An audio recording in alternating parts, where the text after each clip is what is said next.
Hi, guys. Welcome to the show. Hi, I'm here. I'm listening to music in the background. Had to turn it off. It's always hard for me to do. I really, really enjoy music. Lost a little track of time there as I was doing that.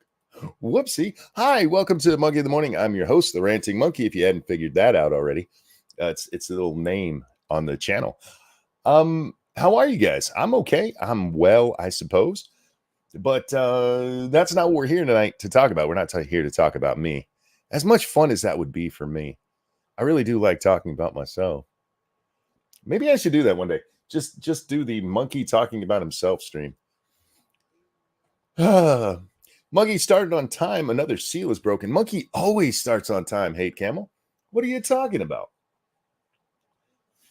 I cannot be late. That's the I can't even be early.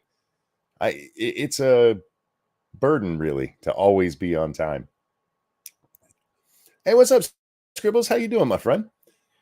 Okay. I suppose we should jump into it. Now, originally when I decided on the title for this evening, it was very specifically about a Trump story, which we will get to. But Snubber, thank you.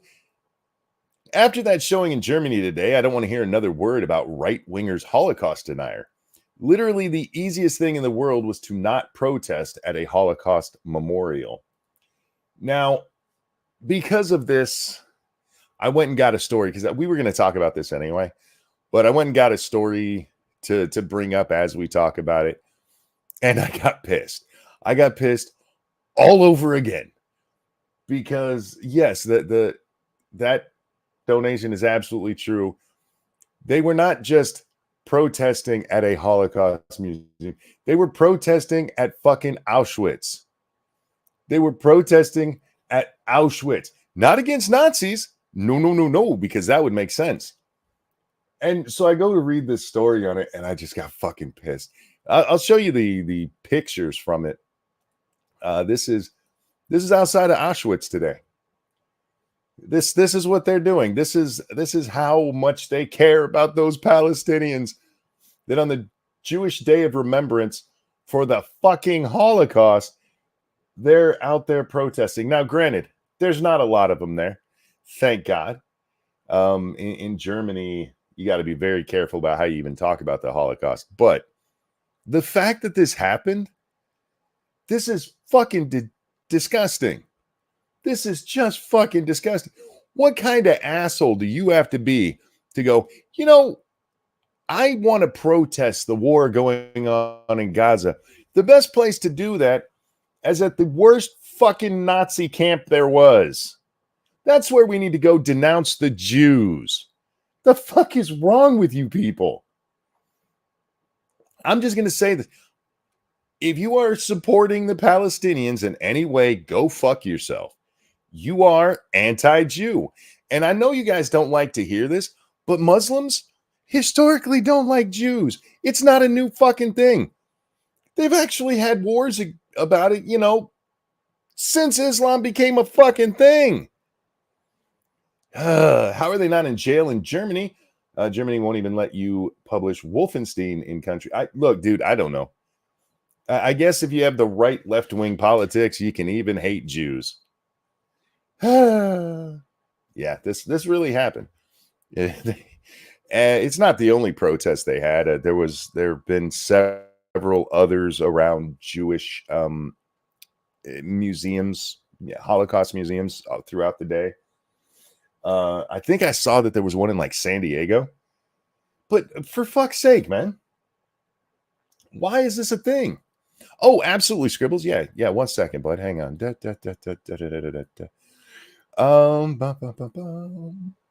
You always have an open invitation here. I just have to be reminded to invite you. Check your DMs now. There you go.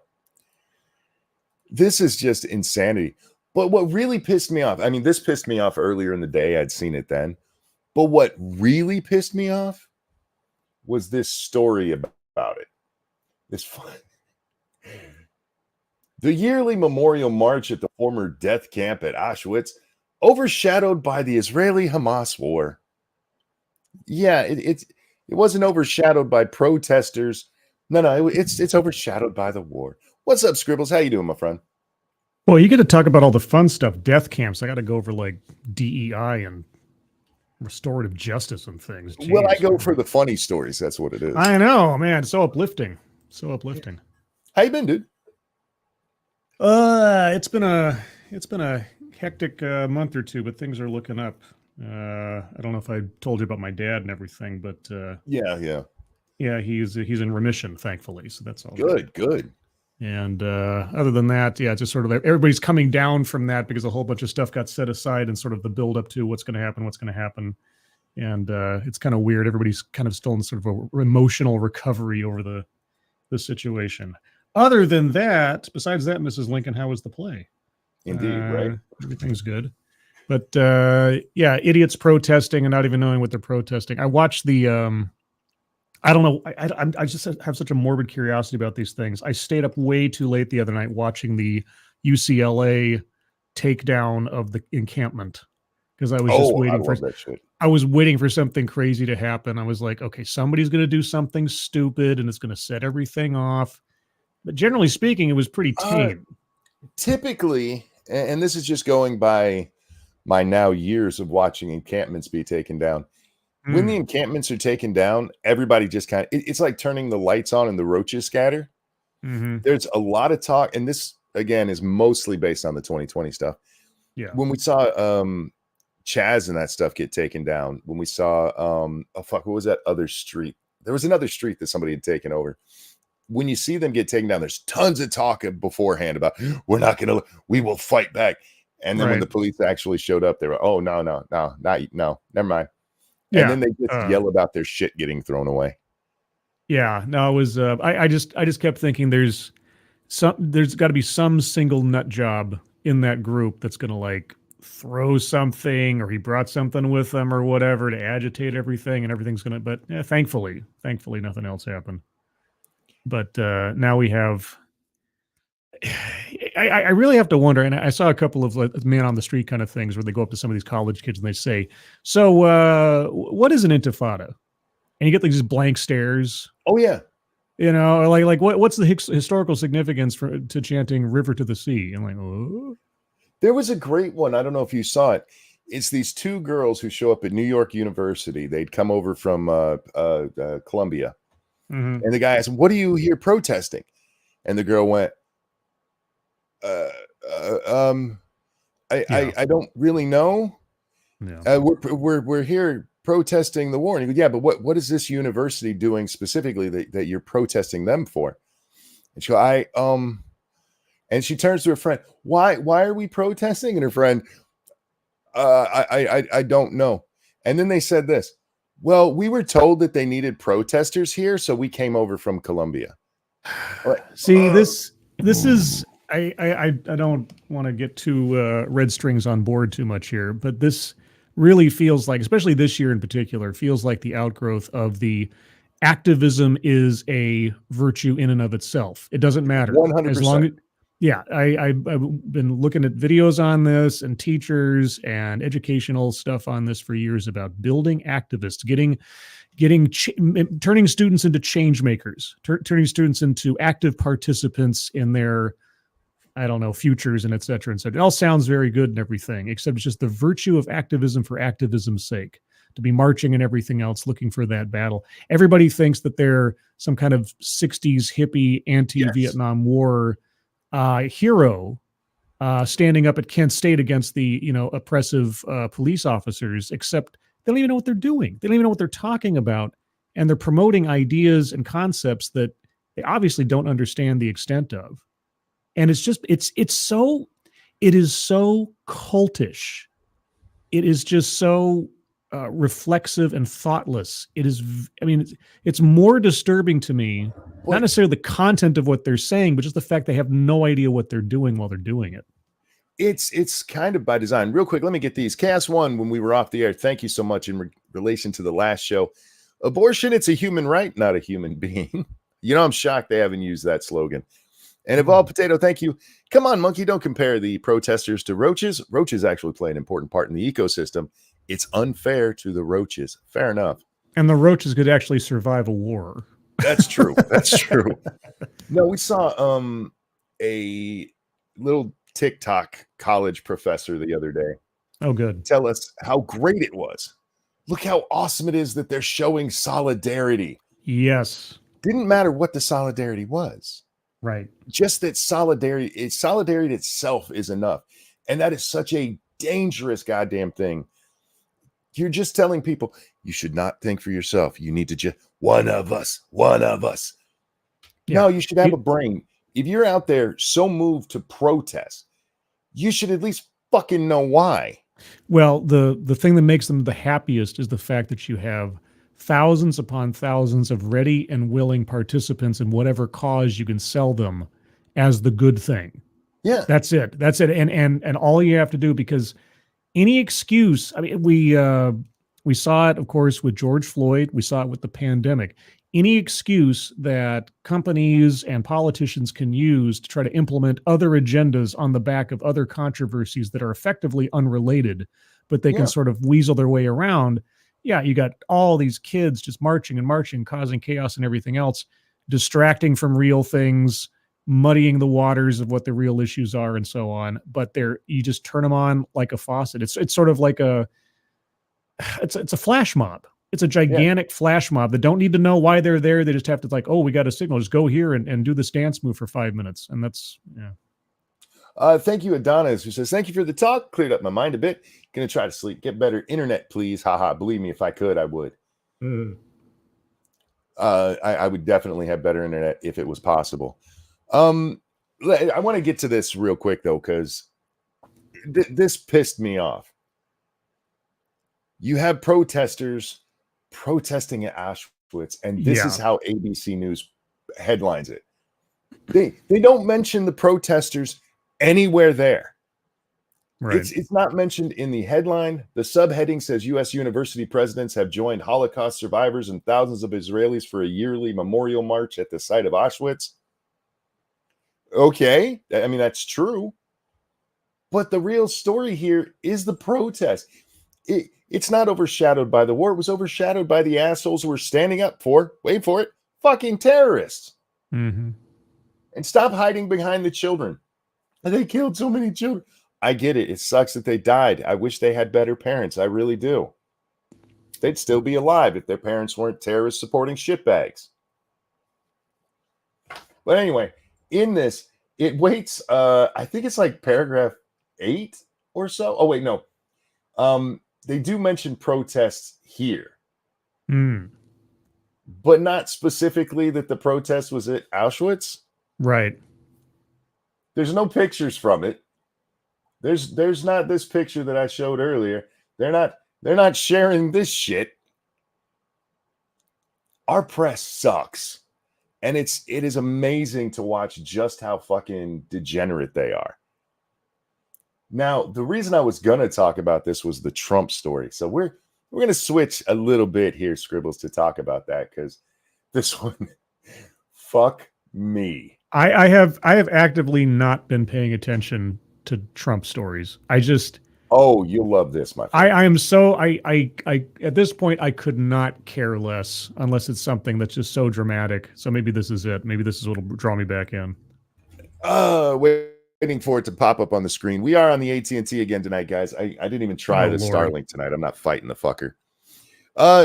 Trump says Biden is running a Gestapo administration. It's his latest reference to Nazi Germany. Oh, for crying out loud. I don't know if you remember this one.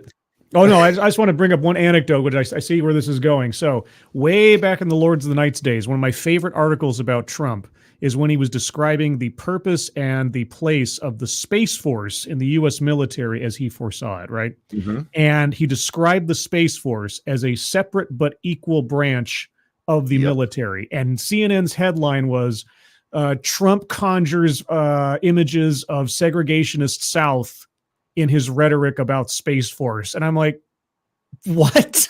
Yeah. Just taking one comment taken completely out of context and just saying, look, there he is.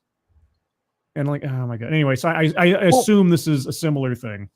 Even in the headline, you can see what happened. Yeah. He says Biden is running a Gestapo administration. He's not saying that's a good thing. It's very much like when we saw the protests. It's very much like when we saw the protests here in Michigan, where they called Whitmer Hitmer.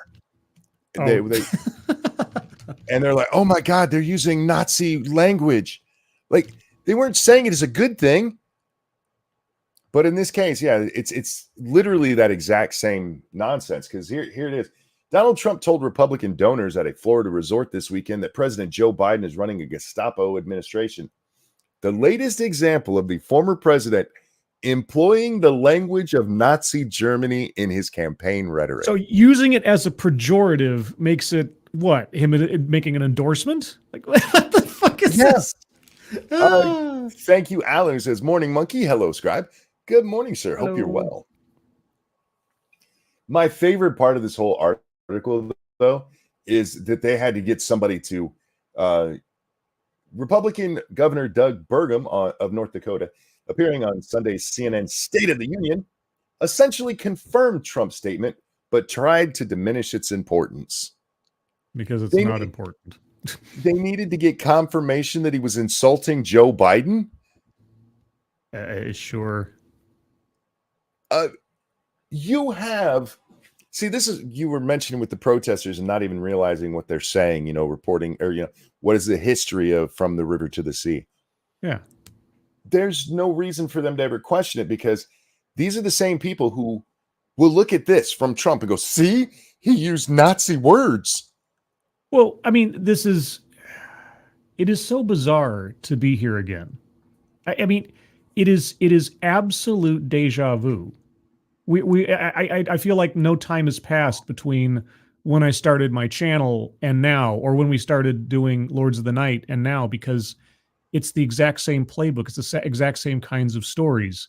And just like, the Satsu rule, nothing happened before 2016. Yeah. There's apparently no frame of reference for what's happening now prior to 2023, let's say, or 2024.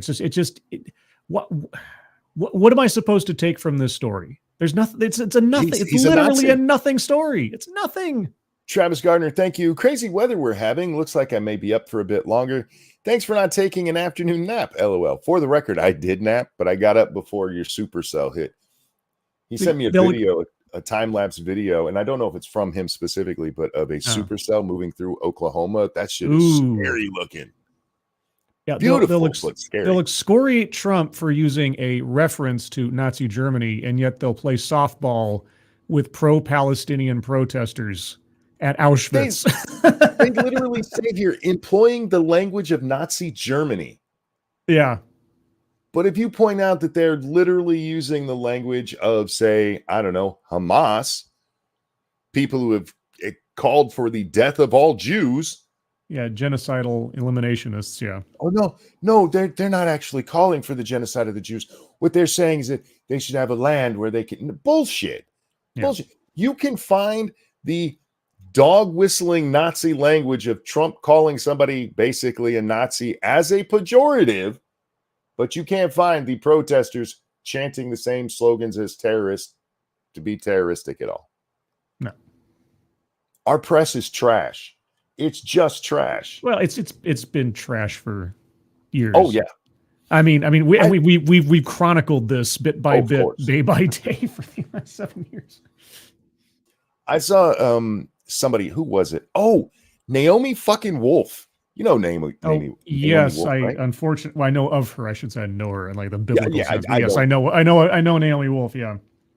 For those of you who don't know who Naomi Wolf is, she's a third wave feminist who's got quite famous for writing a book that was so horrifically bad she had to change, 13 of her 16 academic arguments in it.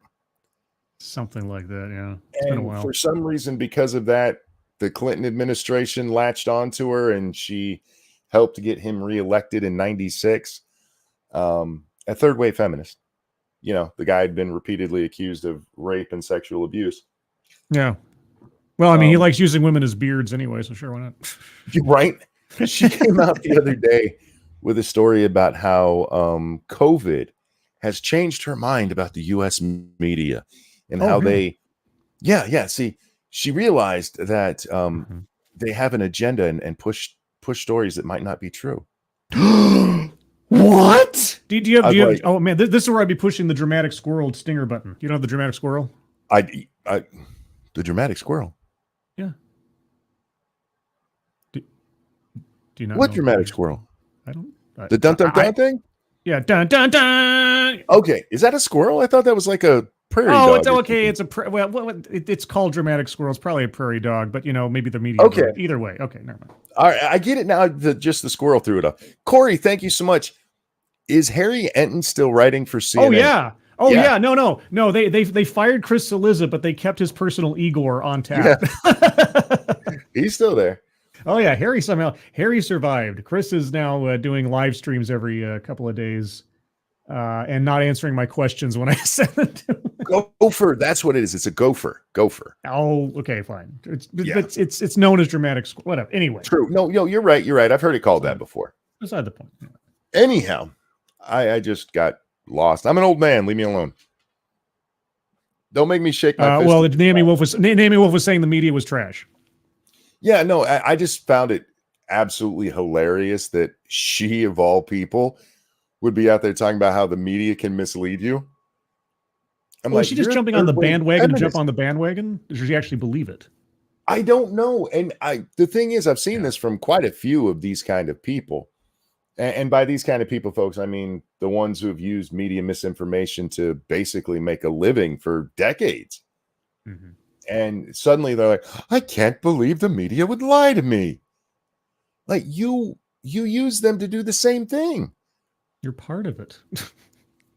I mean, we saw it. I mean, like with when the Twitter files came out, and you see Matt Taibbi, who actually has done a decent job of being a decent person still. But then somebody like Glenn Greenwald, who I've had my issues all with. over the place. He's like a weather vane sometimes, that guy. Well, we watched the video of him the other day where he was mad that people on Twitter had pointed out that the wife of a terrorist was on the campus at Columbia or at UCLA. Right. And he actually goes out and he says that those people were claiming that there was a terrorist event. He doesn't suggest it. He says it. I'm like, that nobody said that. Not a single person said that. All they did was point. He called what they said ridiculous. He said it was absolutely ridiculous that a woman puts out a tweet. I forget who it was, some reporter who says, we have confirmation that a terrorist wife is on the campus of UCLA. And he goes, and she took it down almost immediately because it's just so ridiculous. No, it's true. The terrorist himself tweeted out the picture. And instead of just admitting that, he turns it into, oh no, they were saying that there was a terrorist event. Nobody said anything fucking like that. What's up, Jack? How you doing, my friend? Hey, Jack. No, let's not talk about me. How you guys doing? Hi, Scribe. Hello. I'm wonderful. Thank you for asking. I appreciate it. Same stipulation as yesterday. If you hear my phone, I'm out of here. Gotcha. No problem. No problem. Glenn goes hard in defending the protesters. I get his point about free speech, but he totally ignores the shit they do. The problem with him, I'm glad for anybody who's defending free speech, but like so many, you can be right about one thing and a complete lying shitbag about other things. I'm happy to have him on my side on free speech, but I'm not okay with him being a lying shitbag. Well, just admit when you're wrong. It's a difficult thing to do. Having to eat crow if you make a statement or a conclusion or you make some declaration or something, and somebody says that's actually demonstrably not true. It is the hardest thing in the world to admit you made a mistake. Sometimes, ego is a tough thing to overcome, but it's the adult thing to do. And when you see somebody who purports to be a journalist who says that they're objective, they got this long history of really good journalism in some instances, and then like off the rocker on the others, you make for an unreliable witness when you don't fess up to your mistakes. And it's just, yeah. I used to read The Intercept back when he was running that, and I had a lot of respect for him for a while, and then he just kind of, He's kind of like a watered down Keith Olbermann at points. Yeah, Just a you're little not bit, wrong you know? about that. Especially when it comes to Jewish people, because Yes. that dude does not like Jews. I am convinced a Jew banged his mom and wouldn't buy him an apple or something. He's got a weird hatred of Israel, not Jews. Yeah, well, he was a featured speaker at a CARE event back in like 2013. Oh, geez. That makes sense. He's done some work for various Middle Eastern publications. So I think there may be some money involved in his hatred of the people of tiny hats. Speaking of people who lie, we got to talk about Kristi Noem. Her book's coming out. This is so stupid. Her book's coming out, and we've already talked about the dog thing. Again, I don't give a shit about the dog, okay? If you don't live on a farm, you just don't understand. It happens more than you might want to know. And if you think that's bad, you should see what PETA does to pets. But Kristi Noem faces questions in a new interview about false claims in her book that she met Kim Jong-un. No, I would argue it's not just that she met Kim Jong-un. That's the thing everybody's focusing on. It's that she had a staring contest with him. Yeah. Well, that's my favorite part. The issue is because I saw this from a clip when she was on whatever show Jesse Waters does now. I don't watch Fox News, guys. I catch clips on Twitter for most news that I see that way. That is Jesse Waters Primetime or Waters World. Well, thank you. Waters World. Oh, that's great. His Waters, and this is his world. Yeah, that was his shtick when he was on O'Reilly. Yeah. He used to. That's where he came from. Was a producer and then a segment guy over there. Oh, I never watched O'Reilly. But he's asking her about this thing. So in her book, originally, it's no longer in there. She says that she's met with Kim Jong-un, and it comes out that there's no public record of this woman ever going to North Korea. Oh, she never really went to North Korea. I thought the lie was she met him. I thought that there was some basis on her actually having at least been there once. Nope. That's even worse. Dumber than sniper fire, which is pretty That's even worse. Yeah, I was about to say that's good. Just say, look, I didn't really write my own book. We were padding it a little bit to make me look good. The ghostwriter got a little carried away. It happens. Can we get an F for Bernard Hill, the actor who played King Theoden in Lord of the Rings? Oh, I didn't know he passed. Yep. Just 2 days ago now. Yep. He was 79, I think it was. Oof. Well, that's better than average. Good life. Yeah. He was in Titanic and Lord of the Rings and all types of stuff. Well, all right. We won't hold Titanic against him. Kristi here, Jesse asked her, so did you meet Kim Jong-un? Mm-hmm. And she says this: I don't talk about the discussions I have with other world leaders or with world leaders. Like he didn't ask you for specifics. He just asked you if it happened. Right. You had already put it in your book, a book that you had released media copies to. So it's already been read that you said it. Yeah. So what would be the problem here? If you didn't actually meet him, say I didn't meet him. If you did meet him, say, yeah, I met him. And what you're doing here by that kind of shit is just making it look like you're hiding something. Especially, okay, I'm going to tell you that. Just listen to this story. A United States governor met secretly with the leader of North Korea. Mm-hmm. Oh, wait, wrong movie. Sorry. Is there any instance where that doesn't have a, I have more questions about that? That would be major news anywhere. The only scenario I could think of where that would happen, that I could believe the story, is that they were trying some kind of like back channel negotiations to get some kind of prisoner released or something like that, some kind of diplomatic deal. But other than that, but it would be big news and there would be proof. Even then, if it was a secret negotiation like that, it would typically be through correspondence, not in person. Yeah. Kim sure as fuck didn't come here. Well, exactly. Yeah, that's the thing. Yeah. You can count on like one hand the number of politicians that have met with Kim Jong-un Yeah. from America. Yeah. And of course, we're not counting Dennis Rodman because he's not a fucking politician.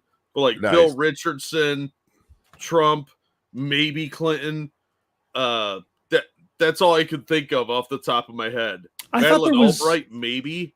Wasn't there like maybe I'm getting my stories mixed up. Wasn't there like some kind of when we had a pilot go down in North Korea or something, and one of our politicians went there to try? Was that Richardson? Maybe I think that was Richardson. Was that okay? All right.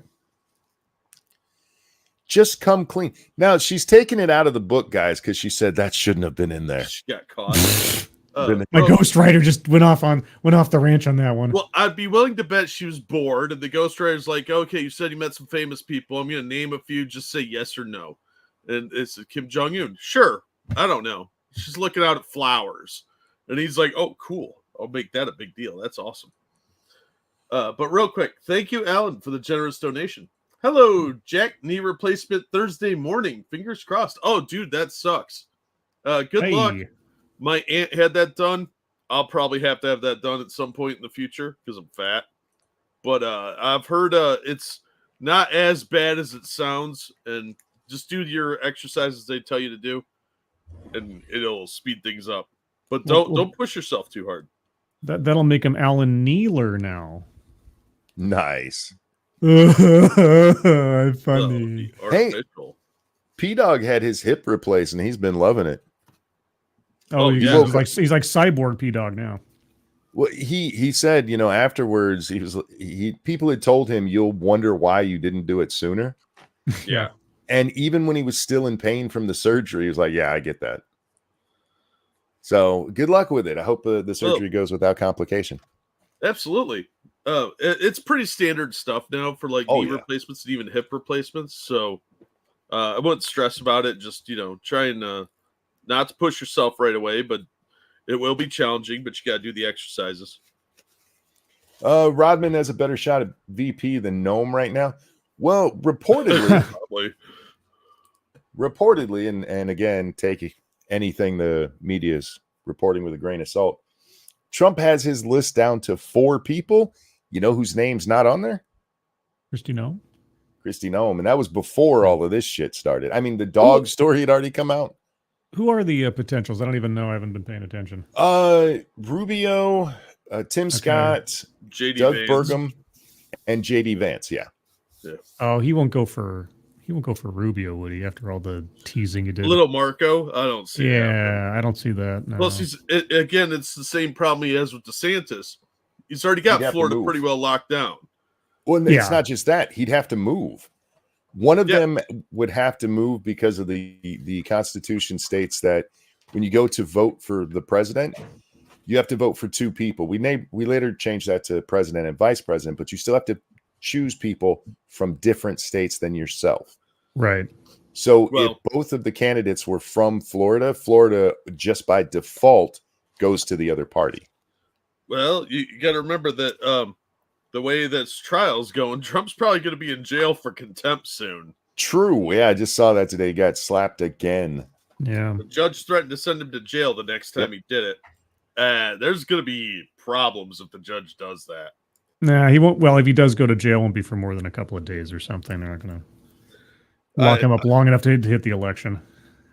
Yeah, I think the fact that he would throw him in jail at all would cause some real chaos, though. There's some really angry people about this. Sure it would.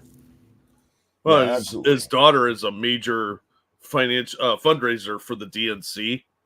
Mm-hmm. So there's already kind of a conflict of interest. That's what he keeps violating the gag order on, is talking about the judge and his family. So there's a lot of issues there. Before we get too far away from the Palestinian conflict, we have to watch a video. Oh boy, I like videos. Jinx. Now, remember, guys, we're on the AT&T, so it might be jumpy, but the audio should be fine. We have a little protester, and she's here to teach us. Ooh, we have everything wrong. And, I saw this. The hat on is so great. Yeah, CGI hat. Oh, so good. One of the most common comments I receive. Stop. We have to pause here because this is clearly somebody put the writing on themselves. Yeah. This is one of the most common comments, but there's in parentheses on the screen, Zionist. Why wouldn't you say that part out loud? Are you afraid that they'll point out that you might be a little anti-Jew? A little bit. Anyway. One of the most common comments I receive in the comments of all of my videos is that if I went to Palestine as a non-binary Palestine. Palestine? Yeah. You have no idea how long I laughed at that. It was an unhealthy amount of time. Palestine. Went to Palestine as a non-binary queer person, that I would be unalived by them. Yeah. Oh, you'd die from Freudian slips. Yeah. Yeah. They would absolutely kill you. And if you don't believe me, just look up about the guy who got beheaded for being gay in Gaza. Yeah. You die from Roofer syndrome. Yeah. I just want to say that the majority of my followers at this point are Muslim. Yeah, how do you know? Well, even if they are, let's say the majority, and not just a slim majority, 99% of her followers are Muslim. Sure. American Muslims and Gazan Muslims are not the same. What? No. They're not even close. They might have some of the same beliefs and stuff, but when it comes to actual actions, they're not. We haven't had the Reformation in Islam that you have in Christianity and Judaism, but you do have an Americanization of these people.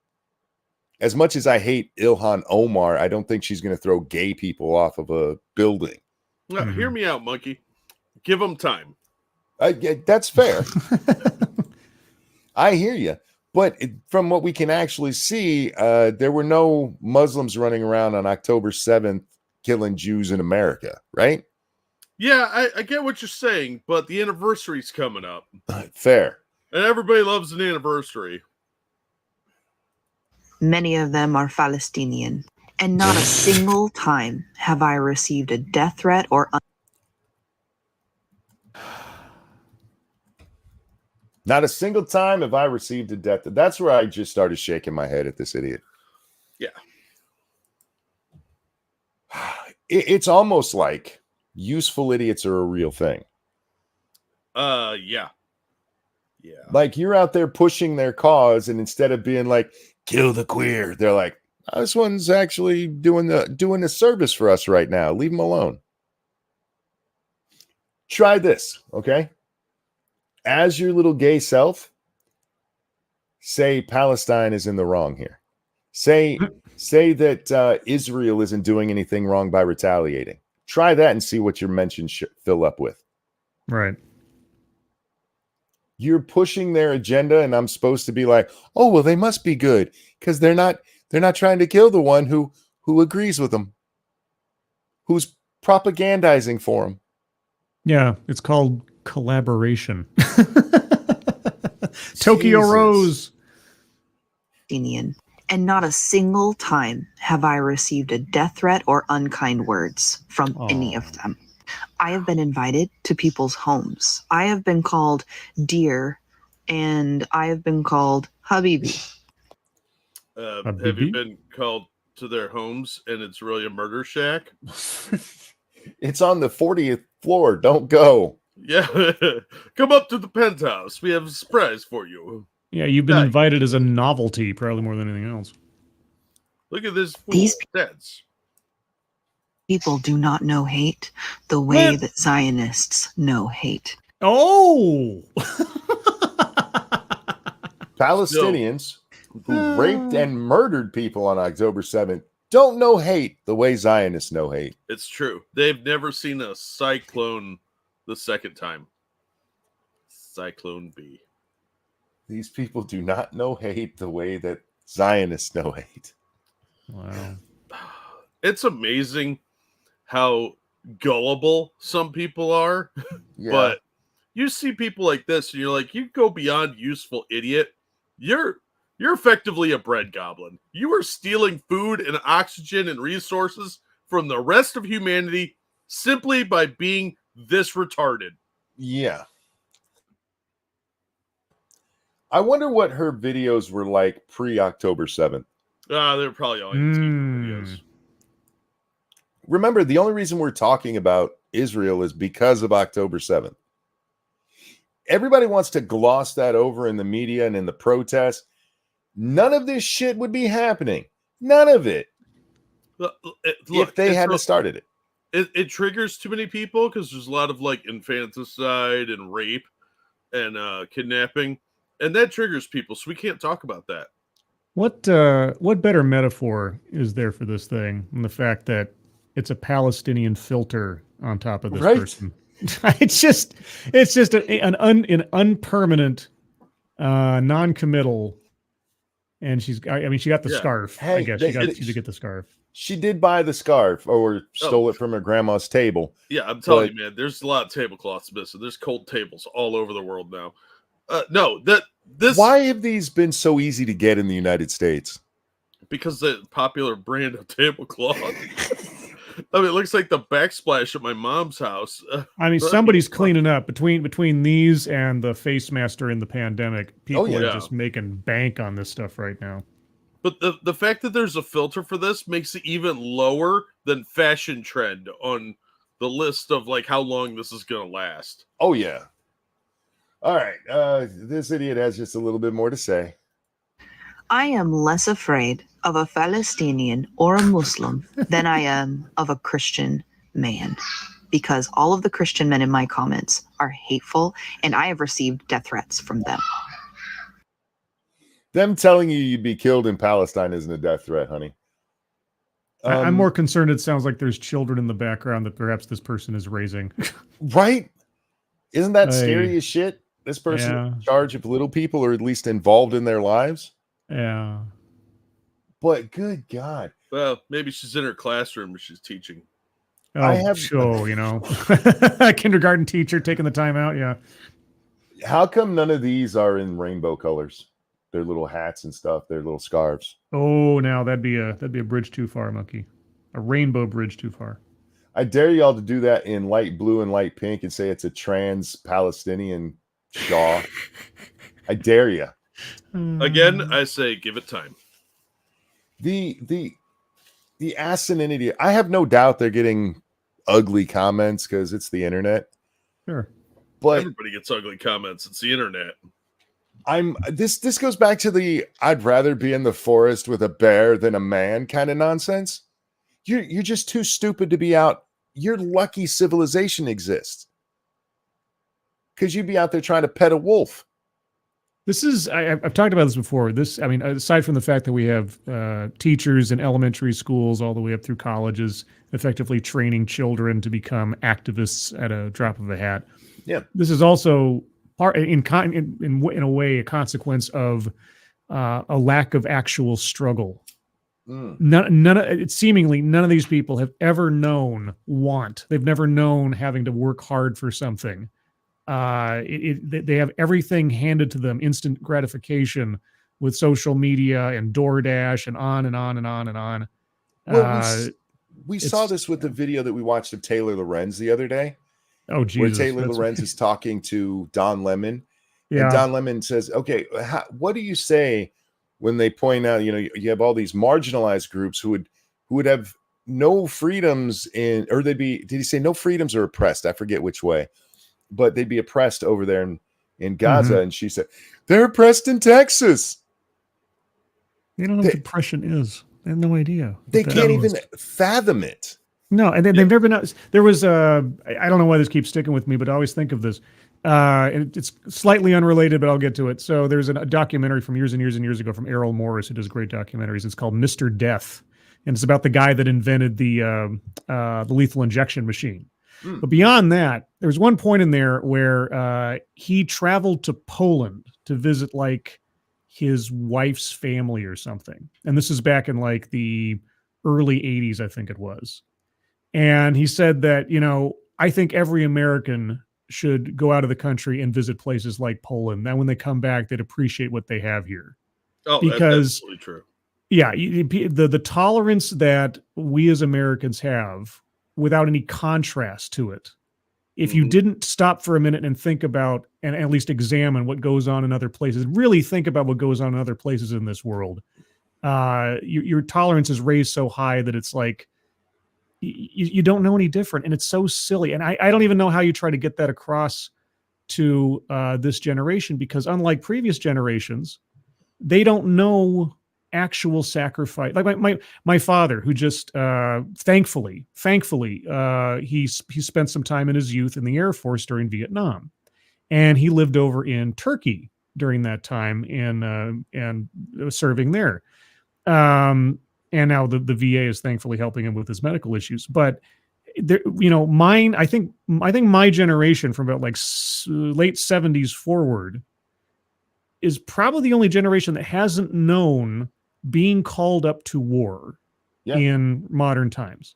And so the idea and the both the perspective of sacrifice, the perspective of actual hardship is so absent from my generation forward, and certainly so in the last 2 or 3 generations, that I could almost forgive them for not knowing any better, but this information is not unavailable to them. It wasn't unavailable to me.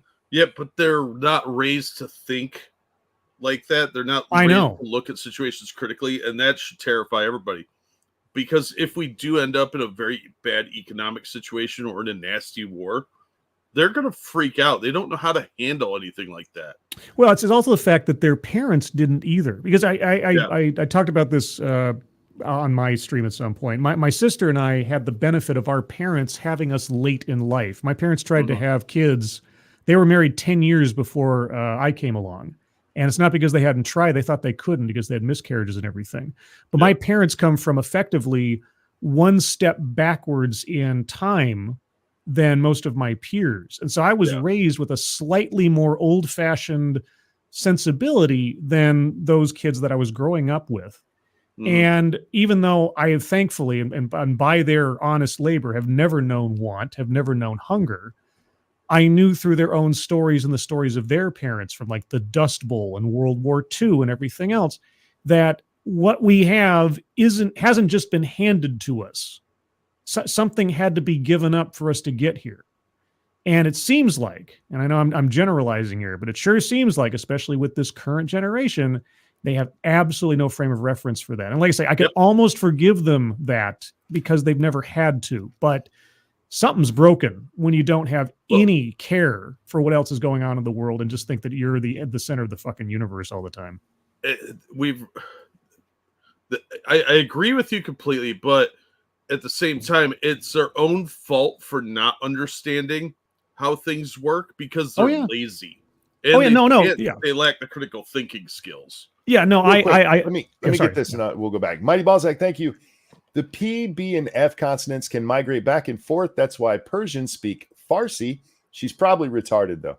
No, she probably knows that. It's like when newscasters go, Nicaragua. It just is annoying. Go ahead. I'm sorry, Jim. Nicaragua. Well, I was going to say, like I say, none of that abdicates them from their personal responsibility and taking care of themselves and also being aware. Yeah. I see what you're saying. And I've said this many times. I don't blame them 100%, but at some point you are an adult, and at some point you are responsible for, discovering common sense. Yeah. Yeah. But we've also filtered out common sense in the curiosity for it, because people are no longer curious. They're not taught to have an imagination. They're not taught how anything works. And their parents don't teach them either, because their parents let the TV babysit them or the internet or whatever else. They're teaching that, the teachers will handle it. I'm glad you brought that. The people on the screen right now LARPing as Palestinians. Mm-hmm. Can you see what that sign says behind them? By any means necessary. This is from the march tonight to that disrupted the Met Gala. Mm-hmm. Well, it didn't really disrupt them. They had good security there, but tried to disrupt the Met Gala. the idea any means necessary, especially when you're chanting things like from the river to the sea. Do you put any thought into what that means? No, because brown people are more oppressed.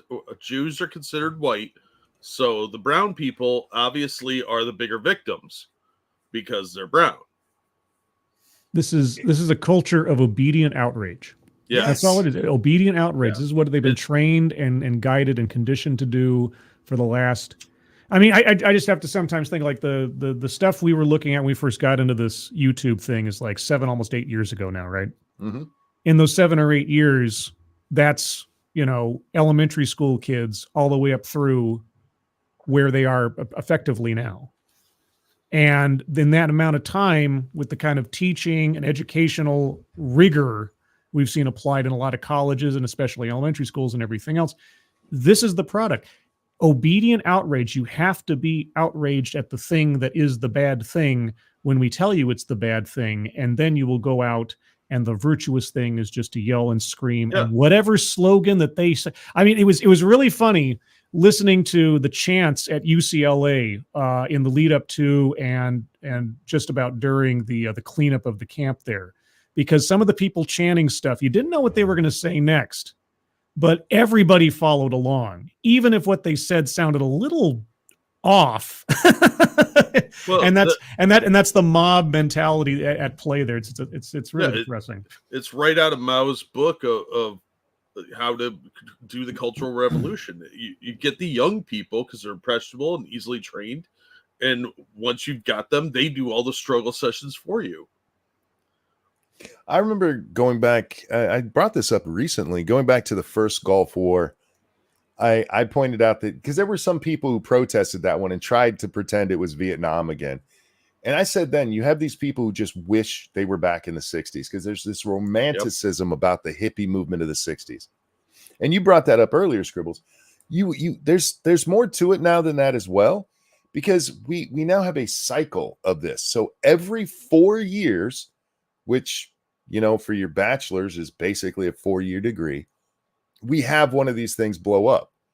If you go back to 2016, you have them. 2020, we have them. Now 2024. Some of these kids are going into it and waiting for their moment. So they don't even have to push that much on them. This is just your common wanting to be part of something bigger without even thinking about it. And you put that on top of the notion of them being literally taught that the only thing that matters is solidarity. Yeah. Solidarity, that's the important thing. It's become a rite of passage. There was quite the bit of solidarity in Nazi Germany. There weren't a whole lot of Nazis speaking out against Hitler. Real quick, ex-Bubba Hotep asked in the chat, since I don't have a Streamlabs or anything, I'd like to link to people to donate to it. Put a link in there in the chat to the donation page for the Leukemia and Lymphoma Society. It's a charity that I've been donating to for several years, but became more relevant in the last couple of months. So if you happen to have a couple extra bucks, that's where I'd direct you. Just as with, you kind of can't blame them for how they've been raised. I also can't blame people for the instinct to want to be the good guy and want to be the hero. Of course, that instinct can be easily, as we've seen, twisted into something completely sinister. So it's a very easy way to twist people. Yes, it is a very easy way to twist people, especially when they don't stop to think about what they're doing. So in a lot of ways, I can feel sorry for a lot of these kids because they are effectively victims of the adults that they were in the care of up to this point. Mm-hmm. But like you say, at a certain stage, you are responsible for your actions, and there will be consequences for your actions, even if you don't think you should be getting any, because the world still exists outside of your bubble. And it's going to be a shame when the world finally crashes in on them and reality finally sets in. It might be in the back of a paddy wagon. It might be in the middle of a riot or something. But I always wondered about like from the Ferguson riots. Mm-hmm. I always wondered okay. Circus Zero, thank you. From the liver to the spleen, gut shall be free. LOL. Thank you so much. Ferguson riots, you were saying. Well, I was going to say, as a relatively modern example, I always wondered from somebody who like got caught up in the Black Lives Matter stuff at the time, and then had to, from that point forward, live some life and grow up a bit. I wonder how they see themselves now from back then. You know, I mean, is there any hope of development? Is there any hope of reflection, or are you just lost as soon as you give over to this nonsense? I think that these days you're just a lot of them. I don't want to say most because I haven't done the research, but from what I have seen, most of them just hang on to it still because there is no reality check. Well, they don't need to have one. Michael Brown is still a martyr. Yeah, and to admit wrongdoing would be to admit that you are not a good person, which is a tough thing for anybody to do when it comes to your ego. I talked about this, and I wish I could find the original clip. I'll have to dig it up so we can watch it on the show one day. There was this girl who was educating a black guy about what's going on over there. Oh, Jesus. And he has questions. And these are young folks, 20s, maybe late 20s at most. And he has no idea, and she's explaining it to him. And he asked, well, whose land was it? And she, oh, well, it's been lots of people. Well, whose was it, say 2,000 years ago at zero? Right. The ADBC changeover, who was it? Who was there? And she said this. She said there were Jews and Christians and Palestinians, and I forget the other group she said. And he goes, wait a minute. There were Christians when Christ was a baby? And this other chick pops up and goes, why are you trying to poke holes in the argument? You should just be listening. Yeah. How dare you speak out of turn, black man? Wait, what? It was insane. But that's the kind of thing it doesn't matter. Reality is irrelevant anymore. Yeah. Real quickly. Thank you, Circus Zero, for the generous donation. Oh my gosh. For you to read to yourself. Oh. Well, all right. Thank you very much, sir. I'm trying, man. I'm trying. Things have been pretty rough. I don't want to get into it on air, but yeah. Thanks, man. I haven't worked out the correlation, but BLM seems to have a 4-year latency. It's not. BLM is just a symptom. Just like before there was a BLM, go back to your Trayvon Martin, your Michael Brown, your Freddie, what's his nuts. Even before then, you have these cycles. Oddly enough, in election years. Yeah, golly gee. Yeah, it's almost strange, like isn't it? coordinated somehow. Who knows? It's a mystery. And like this one has literally nothing to do with it, but you have a lot of the same figures out there. And the same green top tents in every protest somehow. Freddie Gray, that's it. Freddie Gray. It's almost like they're donated by the same cause. George Soros. Those pallets of bricks showed up out of thin air. It was the brick gnomes that brought them. Yeah, they like to make bricks and then leave them because they hate people. Yeah, look, I'm telling you, this is some kind of weird rite of passage now where they're trying to, it's like graduating high school. After 4 years, you graduate, you transition. It's just that liminal period in their life where, I'm a revolutionary for a hot minute, and then I'll go on to be some useless barista that cries in the back room to TikTok because life's too hard for me because I don't work for a living. Bubba says it's a machine elf. Stop it. Those racist machine elves. Oh. Well, I got to split, guys. I got to work in the morning, so. Well, thanks for stopping by, dude. Thanks for having me on.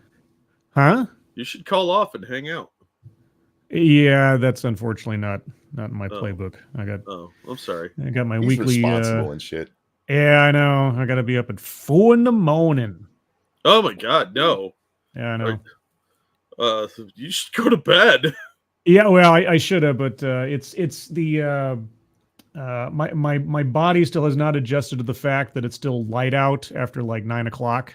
Oh yeah. So just like it's light out, and my body says, "Oh, it's still time to be awake." And like, yeah, but you have to get up at 4 a.m, don't you? Well, yeah, but it's light out. You're right, it is light out.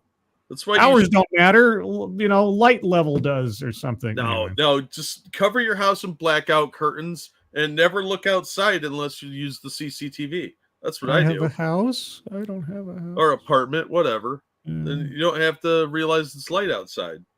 And that's it. Yeah, blackout curtains like it's World War II during the Blitz. Yeah, I have blackout curtains are fucking awesome. I never have to see outside unless I turn on the monitor for the closed circuit TV. All right then. Well, on that Great. note, thanks for having me on, Monkey. Nice to talk to you, Jack. Always good to talk to you, Scrap. Hey, take care of yourself, bud. Yep. Hey, everybody. I do a show on Thursdays. If you don't already know, most of you do, because I think I see practically my entire audience in the chat. But if you don't, it's on Thursdays. It's called TED Excellence. And I do TEDx bingo and look at very interesting or sometimes insane subject matter at 6 p.m. Pacific, 9 p.m. Eastern, amongst other things. And that's kind of my thing now, aside from occasional random streams on different things. Did you see the TEDx that I linked the other day? You'll have to give me some more information. I don't think I did. What was it called? Economic. Oh, fuck. I'll have to send it to you. It's this guy who he's got a new plan for how the economy should run. Oh, I love those. Okay, sure. And it'll surprise you when you get to the part where it's like, oh, this is really an old idea. Oh, it's usually the case. Yeah. I'll have to send that one to you directly. So, okay. Check out his show, guys. Scribbles. Love you, man. Take care of yourself. Love you too, dude. Bye, guys. Night. Later, dude. All right. Now, I didn't want to put this on the screen with him in here because I don't know if he wants associated with this kind of joke, but this is funny as shit. I don't know who did it, but that's amazing. Yeah, I know. I laughed a lot at that one too. That's been a pretty good week for comedy values. It really has. It really has.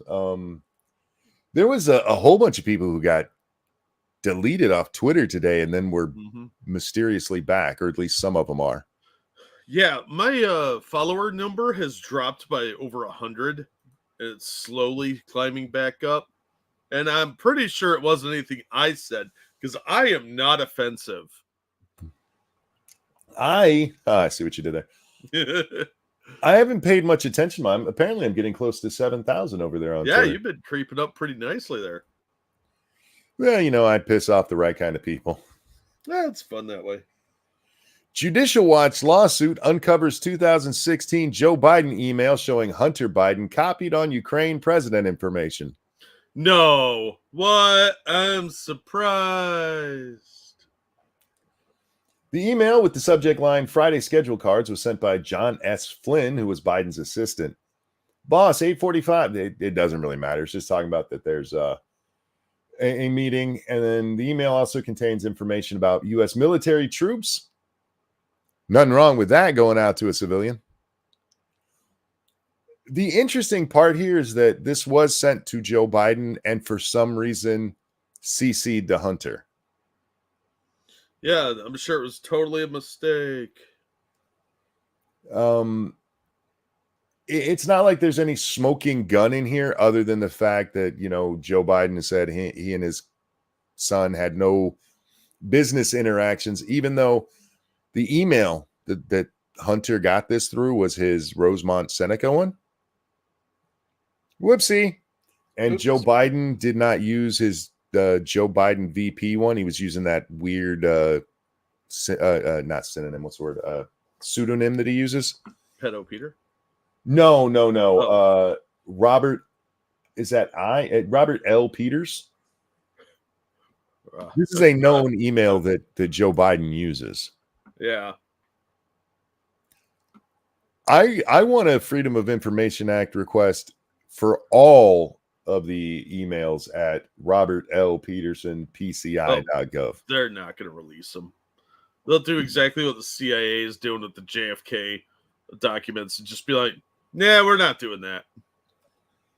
Oh, sure. We'll get that for you. We're just swamped right now. We're still working on other things. You know how many people it takes to go through an email, by using a word search? And hit print. F3 is all the way at the top of the keyboard. Do you know how hard that is to hit? Do you know how much we have to pay people to hit that button repeatedly? Oh, it's awful. Bubba asked, do you enjoy black screens? Yeah, that would be heavily redacted. It's like, this is just for his meal for the day. Yeah, that's national security information. That could lead to some harm for some undercover agents somewhere. Yeah, well, remember some of the emails that they redacted and that Trump was supposed to get were a bunch of like planning sessions between the White House and the feds. Yep. The notion that this is another reason why the whole thing with Trump having classified documents, the one that they point to was for a plan that was never used. Yep. Like, did you see? He showed this to a reporter. You mean that classified document that is literally meaningless? Right? Like, I would argue that Geraldo Rivera had access to more important information. And that's with not finding anything in Al Capone's vaults. Right? The time he did troop movements or whatever, that was much more of a national security threat than anything Trump did. Oh yeah. The notion that everything that is classified actually needs to be is stupid. Yeah. You have these people who, just to feel powerful or I guess important, they will classify literally anything. And we've seen, how many times have you heard me go, why is that even classified? Well, it's because it's a game of egos. And we pander to these people's inflated egos, and they're a bunch of unhappy bureaucrats that need to feel important. So if anybody threatens that ego in any way, shape, or form, they have to lash out. And this is what we get. All right, moving on to less important things that are annoying me. I saw this today. Sydney Watson here is explaining why she wouldn't go on the whatever podcast. And the gist of it is that she won't debase herself by going on there. I don't give a shit about her reasoning. I don't care. But the whatever podcast had this to say in response. Woman, the whatever podcast only invites on stupid women and doesn't invite on smart women like me. Us. We invited you on. Woman. No. We have had hundreds of women raise this criticism of our guest selection, yet none of these women ever accept our invite. Okay. I don't care about the whatever podcast. Sometimes they have a couple of clips that are funny, but for the most part, that show bores the shit out of me. Yeah, they're only good for small clips of like 1 minute or less. Yeah. The rest of the time, it's just idiots repeating stupid shit that they've heard that we've heard 1,000 times before. Yeah, and they're mocking dumb whores. But what annoys me about it is that the whatever podcast here is, they're pretending here that their format is not to get on really dumb women with big old titties to say really dumb shit so they can have a viral clip over it. Yeah, it's totally their gig. It's their gig. Why are you such a pussy that you can't admit that? I thought you were men. Yeah. I mean, you should be proud of that because you've made a fuckload of money off of doing that. For fuck's sake, why are you such a goddamn coward that you can't admit that that is what you do? Why are you ashamed of it? What's to be ashamed of anyway? It's a brilliant strategy. It is. There's nothing wrong with doing that. They don't admit that. I mean, they're literally arguing against it. It's on your screen right there. No, we try to invite smart women on. They won't come. Bullshit. Your bread and butter is bringing on big titty bimbos. Why not just embrace that? Yeah, we bring on dumb women because we like to laugh at dumb women. Yeah, there's no shame in that. And there'll be a lot of people, they'll still be able to get people on the show. They're like, I can prove them wrong. Dumb shit like that. It's just amazing to me that all of these people, and this really, I guess it clicked in my mind today. One, because I saw this, and two, I listened to Nuance Bros Spaces with Nick Fuentes. Why would you do that to yourself? Are you mad at yourself? Do we need to call someone? I hate myself, if I'm being honest. Apparently. And since I'm not religious, I don't flog myself. Instead, I watch retards on streams. Yeah. Jack, let me lay this lineup out for you, okay? Okay. Alex Jones was on there. I don't know how you guys feel about Alex Jones, but that's just one of the people. Nuance Bro, who is, I would call him sophomoric. Okay, that's fair. There's times, and I mean that in the actual sense of the word. I'm not being like he's a lot of people use sophomoric to mean juvenile. Yeah. No, I mean it wise fool, right? Because there's times that he's bright, and there's other times like you can't be that dumb, and they go together. It's like he's at a crossroads in his life where he's getting smarter. But then we have Nick Fuentes, Andrew Tate, Sneeko. They brought on Sneeko. They had Sneeko and Tate on the same show? Yeah. That's low. They eventually bring in Destiny, and God bless him, man. He's the only one on there who was actually being honest. Like he challenges Nick Fuentes. He's like, how come you guys you preach the free speech? And I'm for free speech. He goes, I just wish you guys would admit what you believe. And Nick's like, well, what don't I admit? What don't I admit? And Nuance Bro actually saves Fuentes in this moment because Destiny asks him flat out, how many Jews died in the Holocaust? Yeah, but Nuance Bro stepped in like, no, we'll talk about something else first. Nick Fuentes is a little anti-Semite, racist piece of shit. What? And he'll sit there and he'll talk about how he should be able to have free speech, but his little bitch ass won't admit what he actually believes. He hides it. He dances around it.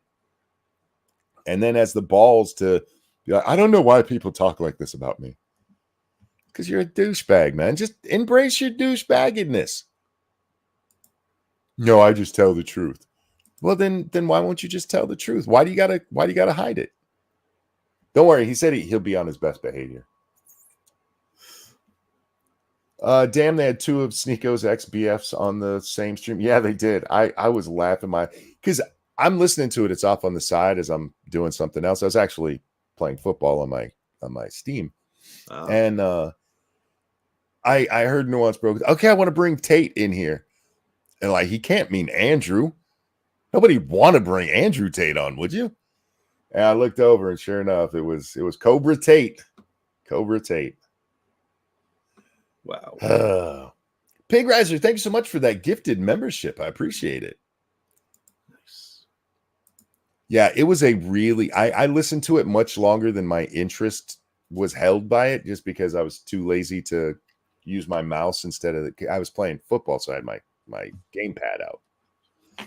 And even then, eventually I was like, no, I can't listen to this shit anymore, and had to turn it off. It was dumb. It was really dumb because look, I'm as I said the other day, let Nick Fuentes back on the platform, but don't lie about what he is. I don't understand. Are people really that dumb that they don't get that that's what he is? Or are they just liars? Who knows? Same with Sneeko. I'm sorry, I just read Sneeko in chat. Same with Andrew Tate. Because Nuance Bro, he actually says this. He goes, yeah, I didn't realize how much they maligned and lied about you in the press until I talked with you. I was like, oh my God. The one who, look, sorry, Tate fans. The one who's out lying in the press about Andrew Tate in the press is Andrew Tate. What? This is the guy who says the only thing they charged him with was TikTok videos. Completely ignoring the part about, OnlyFans and the other porn. TikTok videos. This is the guy who said there were no actual charges against him. No allegations of rape. Whoops. Except for the one that you charged with. But man, yeah, that's what I mean about Nuance Bro, because there's times where he's intelligent, and then there's times like that. I didn't realize until I talked with you how much they lied about you. Well, yeah, they lie about him all the time unless you pay attention to what he's actually said and done. Salty Bear, thank you so much for the raid. How are you tonight? Hope you're well. Hope you're well. Indeed. Monkey saw the stream where Nick rage quit after being confronted by George Santos on being gay and by Destiny on Ali Alexander. Was that this one, or is that I need to see that? George Santos questioned Nick Fuentes about being gay? Yes. That's amazing. Well, I mean, Santos is a comedy genius, whether he knows it or not. I would love to read his biography because it'll read like the adventures of Baron Munchausen. Yeah, I need to see that. If anybody has that video, get that to me. I will watch the fuck out of that.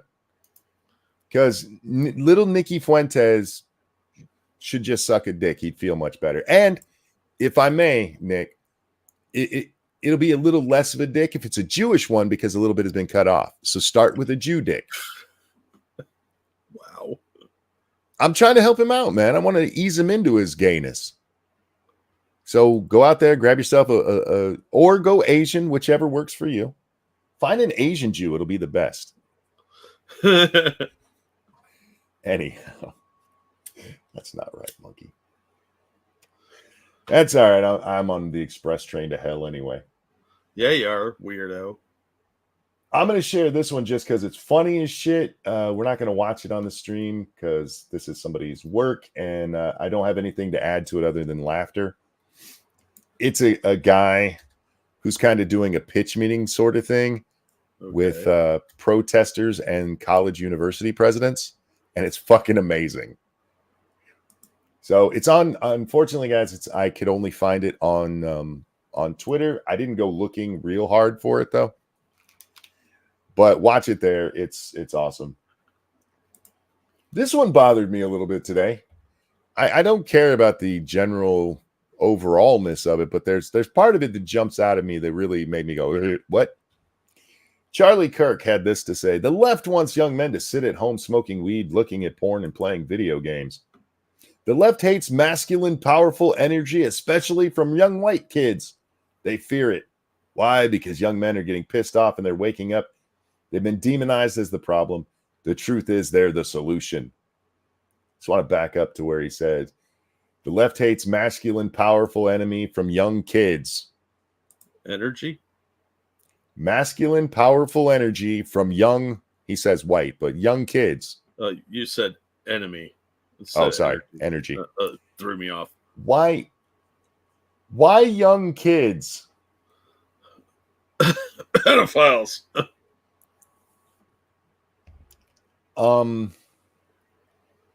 I think this is just him trying to be expressive. He found a thesaurus, or he heard something that you need to use a lot of adjectives when you're describing a noun to paint a better picture or something. You need to be more alliterative. Young kids, you need to stop watching Fuentes and Kirk. I don't. They find me. Okay, in the case of the thing I listened to, I did listen to that one the other day on purpose. But for the most part, I do not seek these idiots out. They end up on my fucking timeline. I don't know who I pissed off, but those two retards end up on my timeline, and I hate these people.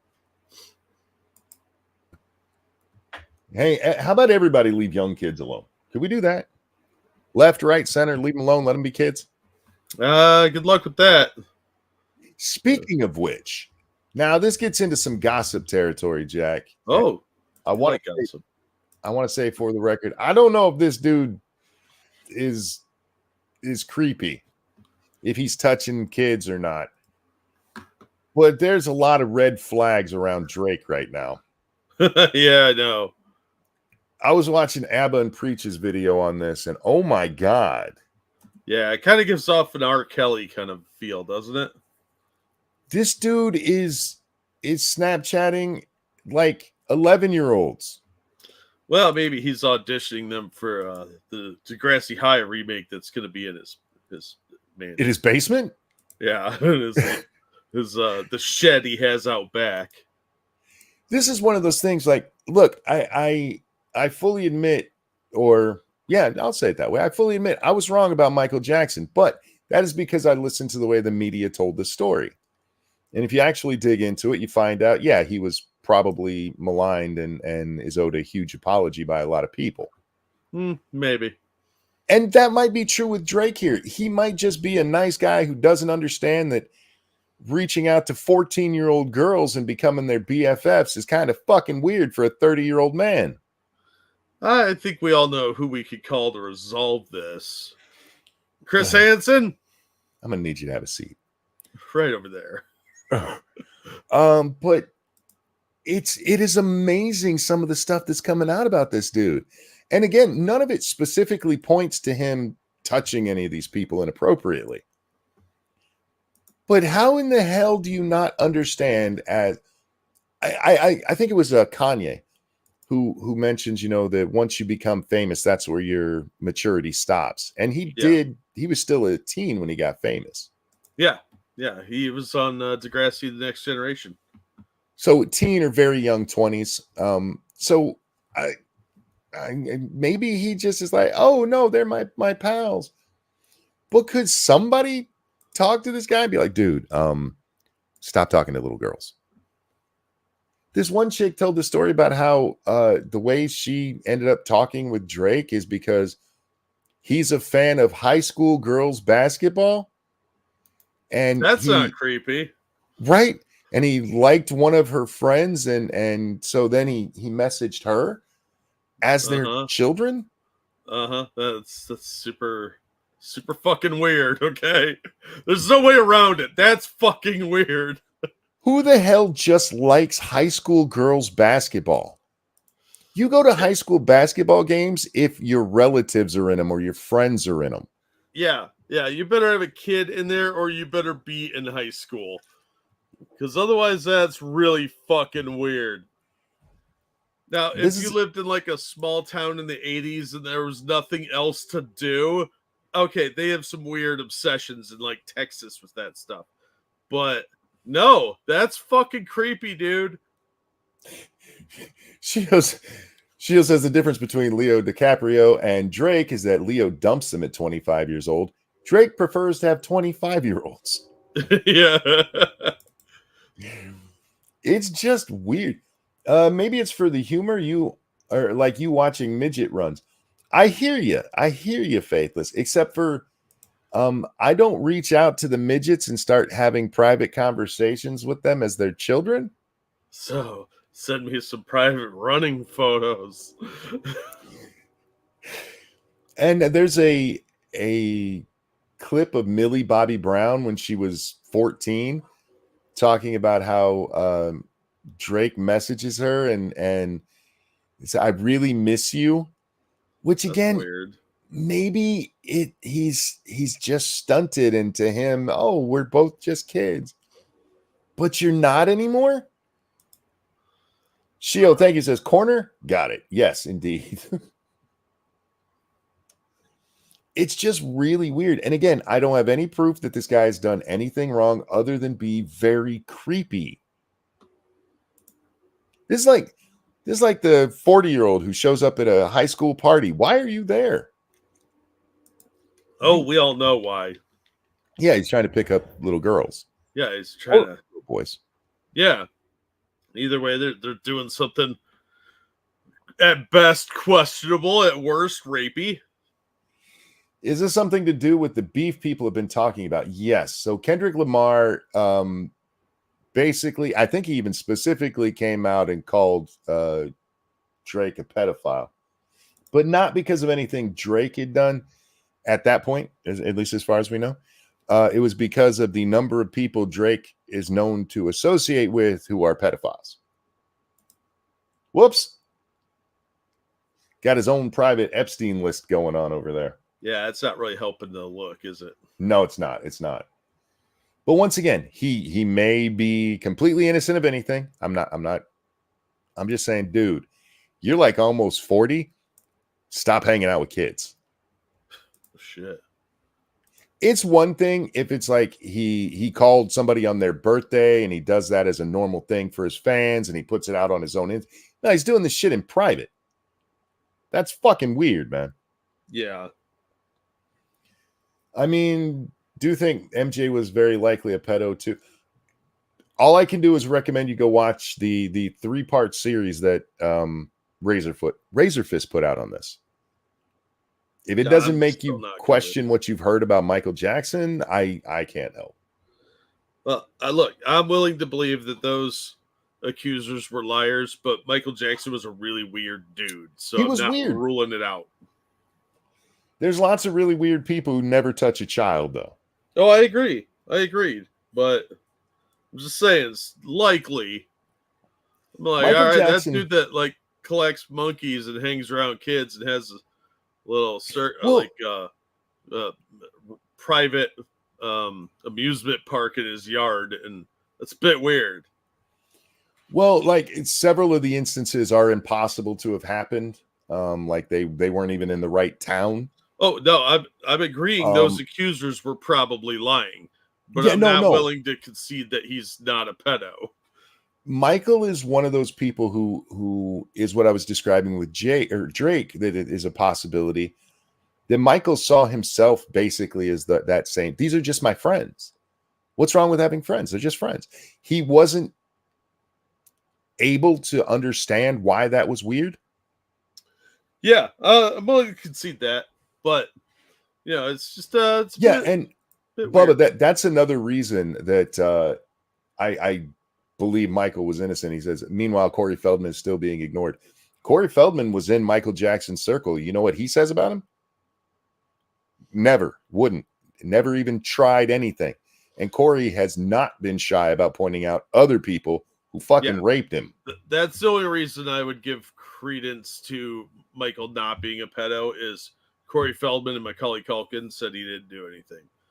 So I'm on the fence about the whole thing. When that stupid Finding Neverland thing came out, those two guys had also repeatedly said that he'd never touched them until it became financially viable for them to say he touched them.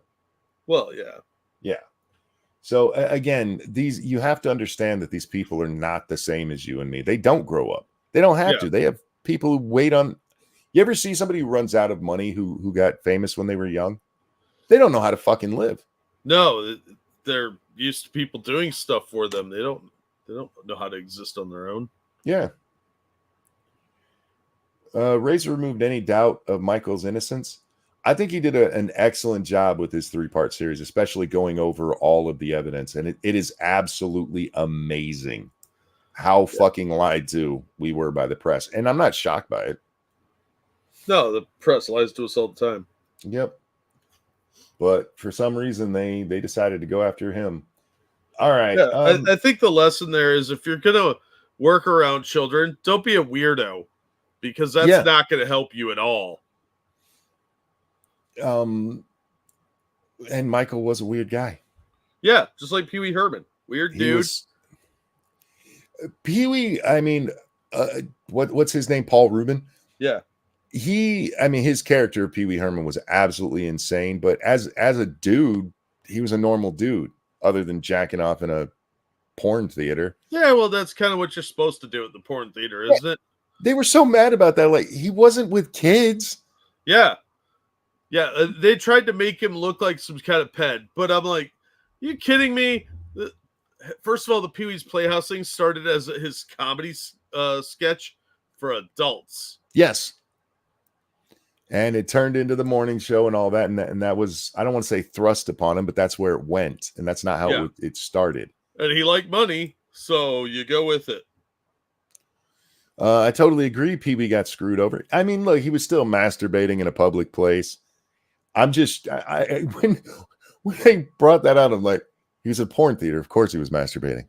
Yeah. And look at like Lord Boebert getting fondled at the Beetlejuice play. There was more sexual stuff going on there than anything Pee Wee got caught doing. Who the fuck goes to a porn theater to just watch the cinematography? Well, you're there for the story, really. Yeah, I mean, the story of what you're doing with your own willy. Well, sometimes there's another person involved, like you might be getting a blowjob or something. You know, it makes sense to me that Pee Wee was beating off in a theater Jeffrey Toobin beating off in a business meeting makes no sense to me. No, like, dude, even if you thought your camera and microphone were off, what are you doing? You're at work.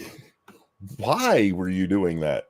How would you like to be the guy that had to like go clean his office out? Oh God. Like the janitor, because you know that he had to have had his bare ass on his work chair. He's probably during lunch. How many times do you think they found gum underneath the desk there? That wasn't gum. That's not gum. All right. We got to get onto this stupid shit. I am so tired of this dude. This guy is so annoying.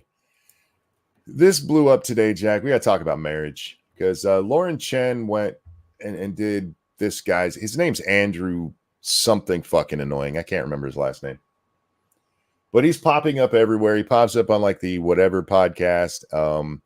He's become the new go-to guy for telling people why you got to be on that old red pill. Andrew Wilson, thank you. Why did he steal Matt Christensen's look? That's not where I went with this look, and especially the way he talked. He looks like he should be in a movie where he beats his wife for fun. He's not even drunk yet.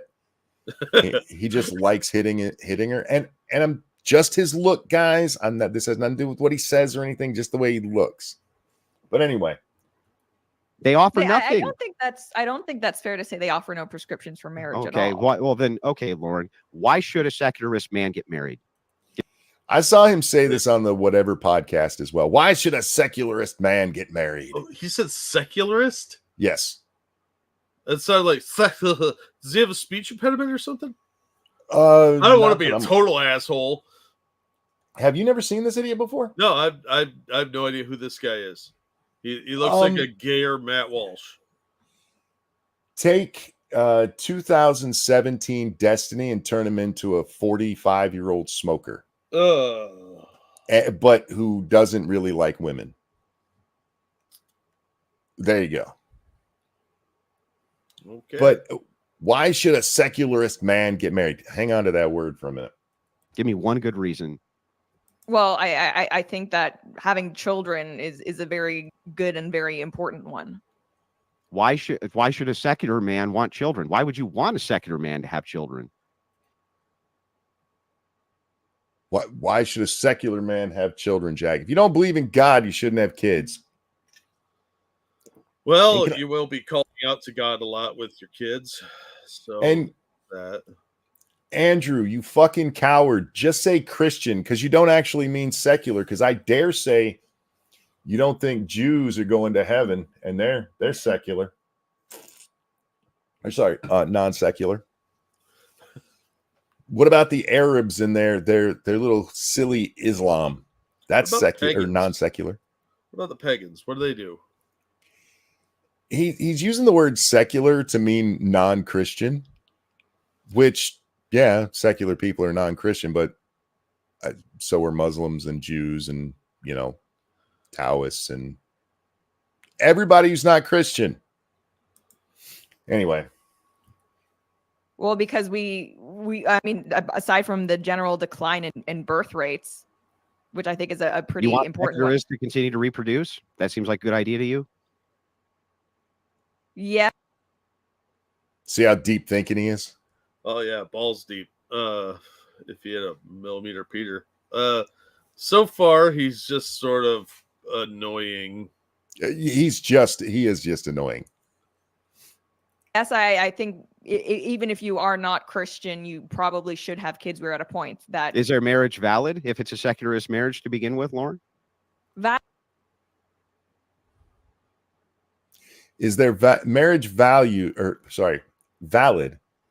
if they're secularists? Well, unless you live in a theocracy, yes, it is a valid marriage. Yeah, it's actually legally binding. Yeah, it's a contract. That's what we've turned it into with the laws. But if you live in a theocracy like Saudi Arabia, you're probably just living in sin and will be stoned. Valid? No. So then you're basically telling them to sin, right, Lauren? Aren't you telling them to sin by telling them to get a non-Christian marriage and have children? Aren't you telling them to sin? Wait. According to the Bible, if you have sex with a woman, you're supposed to marry her. So even secular, aren't you telling them to sin by telling them not to get married? No, monkey, you're telling No? them to shin. Oh, you're telling them to shin? Yes, it's the shinning. The shinning. You mean the shining? You're gonna get a suit. Shut up. Telling a guy who knocked up a chick that he should marry her is a sin, according to Andrew Wilson here. Well, okay, so look, if people are secular, they can't get married unless they Yeah. get married in a church. Is that what he's saying? They can't get married because it's not valid. It's a sin to Okay. tell them that they should get married. You're telling them to sin No, because it's a shin. a shin. Sorry, it's a shin to get married. That this guy's a fucking idiot. He is. He really is. Even under like the laws of like the UK or Britain when they still had the Pope there, there were people that weren't Christian that were considered married. They just weren't married in the eyes of God. They were, blasphemously married. But they're still considered married. Not interested says in many countries, wives cannot refuse husband, for example. For the record, this guy, when he was on the whatever podcast the other day, and yes, I tuned in because of an argument I had on that. He said that a woman should not expect a man to be willing to lay his life down for her if she's not willing to submit to him. Oh, he's one of those. Yes, he is. Yes, he is. Oh, God. He Now- probably also secretly believes that you can't rape your wife. Secretly? Well, nobody's Now- asked him yet. Lauren says, I have to admit that Andrew is right here. What is marriage? A piece of paper from the government or a sacrament from God? It can be both. It is both. It depends on what you believe. Yes, exactly. Like, if you're secularist, then it's a contract. It's only a contract. If you're religious, it could be both a contract and a sacrament from God. If it's from God, how can two people reject God, enter into said sacrament? Is it not a sin to have sex with someone you aren't married to? Well, I it's was not wrong. a sin to them because they don't believe in God. They don't believe in your book and your sky deity. That they believe in something else, and they think you're silly and wrong. So it's not a sin to them because they don't believe the same thing you believe. Get out of your own bullshit. Well, I just love the sacrament from God part. Do you know the what they call now a parable of the man with the loosened shoe? Not This is from the Bible. This is from the Bible, and if you go back, if your brother died, you had to marry his wife. And if you didn't, she could take you into the town square, untie your shoe, and spit in your face, and you would forevermore be known as the man with the loosened shoe.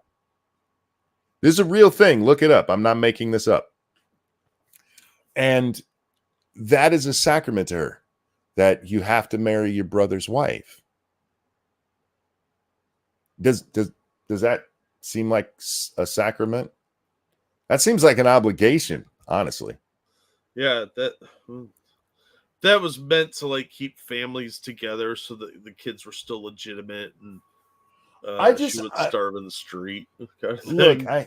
I hate to be on the side of atheists here, but if you're going to come at me with your Bible and tell me that I have to live by it, especially that my marriage, which has been going on longer than Lauren's been fucking alive, isn't real because I don't believe in your God, then I'm going to point out to you that your God said I could have multiple wives. And you could beat your wife. You could own a slave. There was no issue with these things. Just don't eat shellfish. And why is she wearing blended fabric?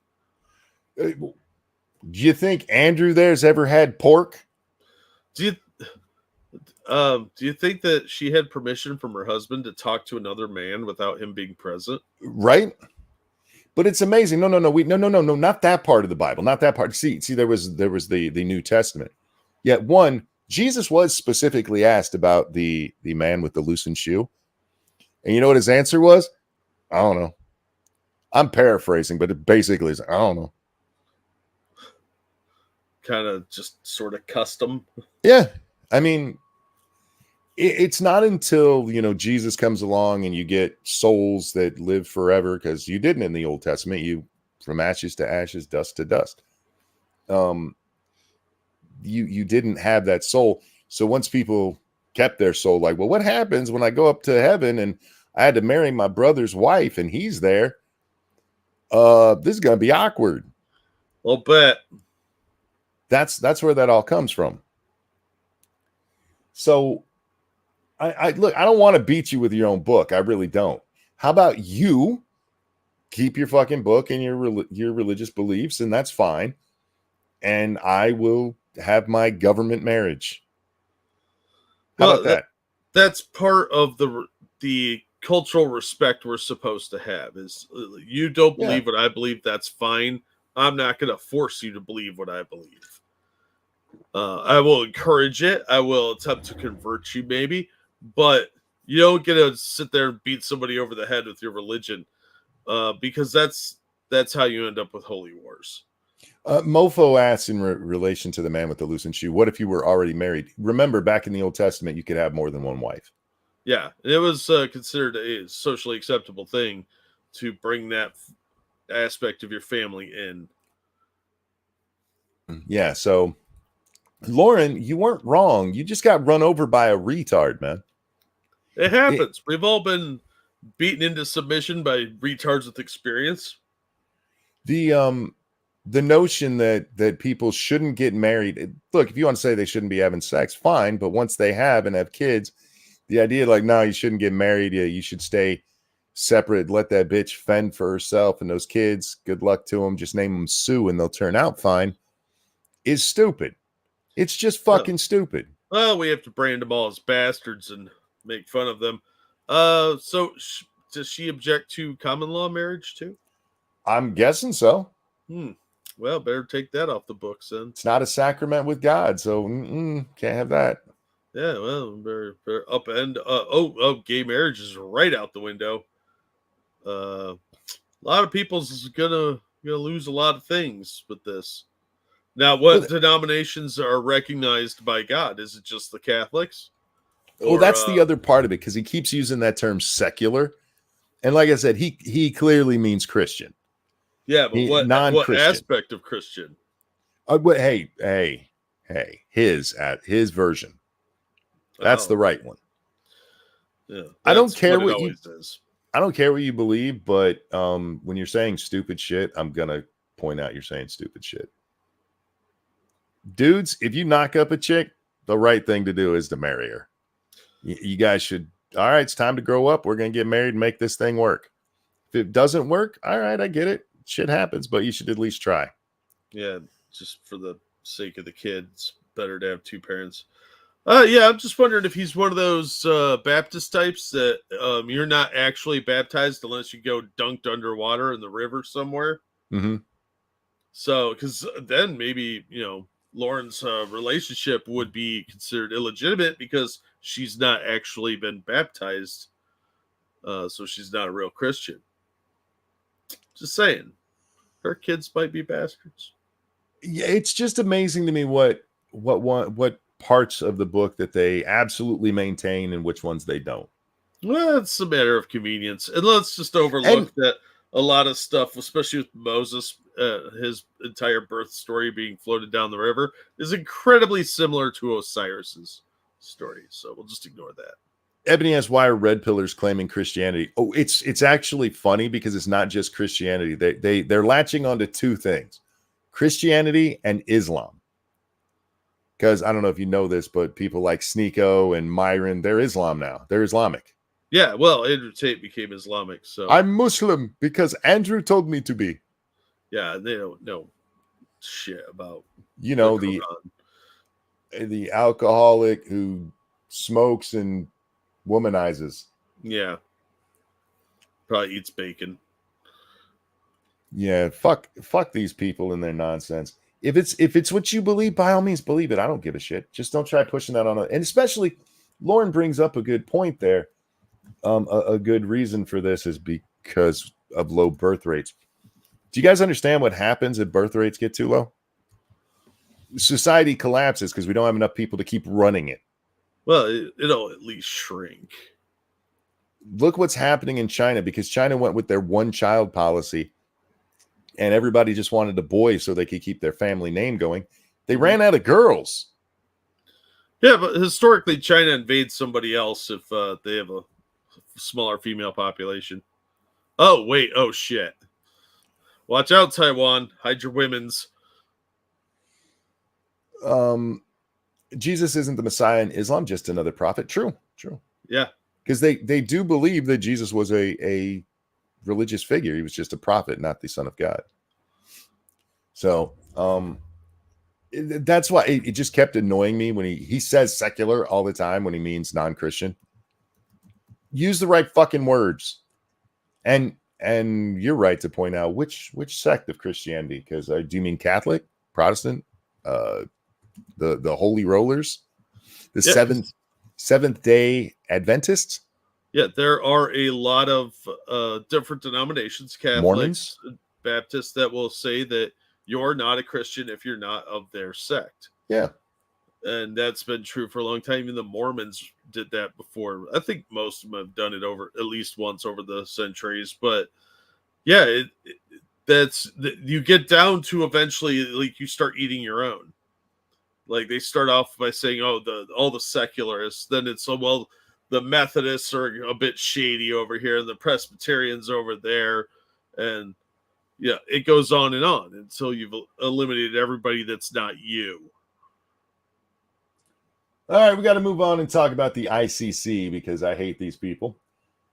Mehdi Hassan sent out this today. Read the letter from 12 Republican senators threatening ICC Chief Prosecutor Herman Khan with severe consequences for him, his family, and staff if he goes ahead with the arrest warrant for Netanyahu. You've been warned. Warned? Oh, shit. Monkey, we've been warned. Well, this letter, it's signed by people like Tom Cotton, Ted Cruz. Did I see Tim Scott on here? I can't remember who all's on here. It's on your screen right now. And what they're pointing out is that the ICC really has no jurisdiction to charge Netanyahu, and if they try to arrest him, that America will sanction the ICC and stop supporting him. That's what, and it doesn't say your families. What it says is that they will bar him and them and their families from the United States. That's the severe punishment. Severely punish.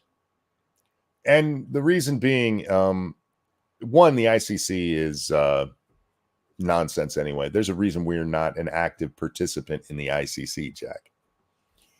You don't want other countries just to be able to go, "Oh, you're a bad guy, and we can arrest you."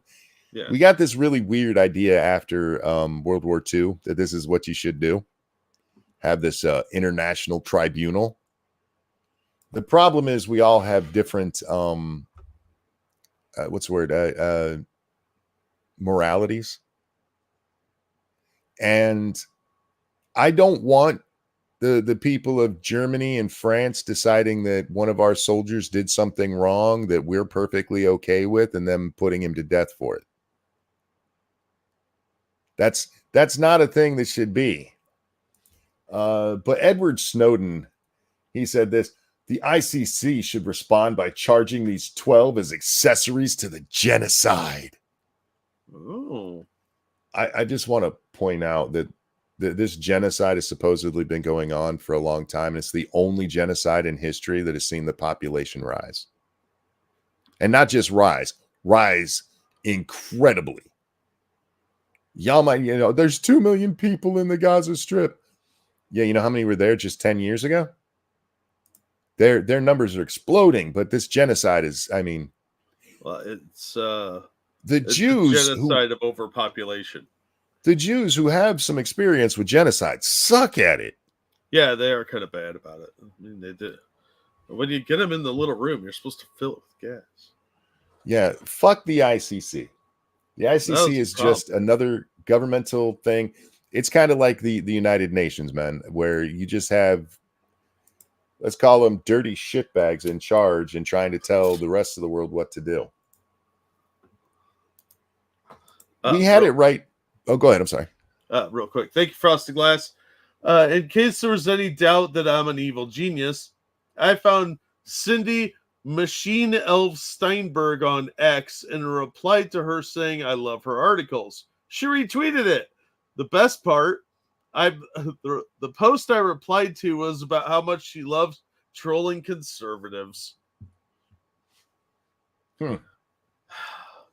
Your love of this woman is unhealthy, Frosted, but I do agree that she is probably the best writer on Medium. Light Rain, thank you. Says, remember the International Criminal Court when they convicted all those communist mass murderers? Right.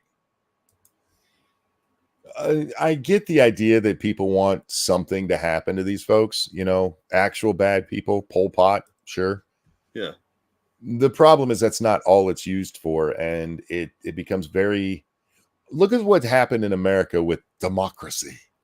Look where we are. Now imagine that with values that aren't even close to our own getting to decide what we do is right or wrong. Yeah, you're going to have like people like Iran and China. Yep. Anyway, Thomas Massey tweeted out, this week we are going to vote on whether or not Mike Johnson should remain as speaker. If you're happy with what he's done this year and you're looking forward to what he will do with the remainder of the year, you should join the Democratic leader Hakeem Jeffries in supporting Mike Johnson. #Uniparty.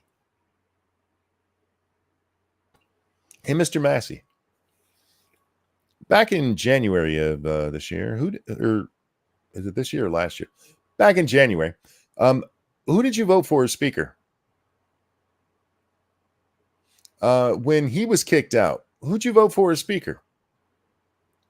I don't trust Thomas Massey. I hear you, Ego. I don't trust any of them because, one, do you know the biggest pusher of this is? The reason that there is a vote coming up on this?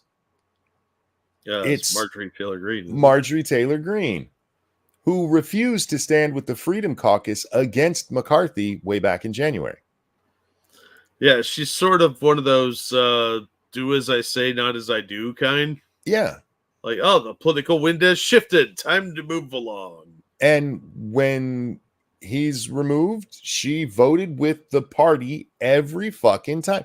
These people will come out there and be like, I can't believe this shit is happening. Yet they vote for it every fucking time. Oh, you hate factor, you. Real quick, thank you, Evolved Potato. The ICC ignored the Chinese government abducting someone from another country.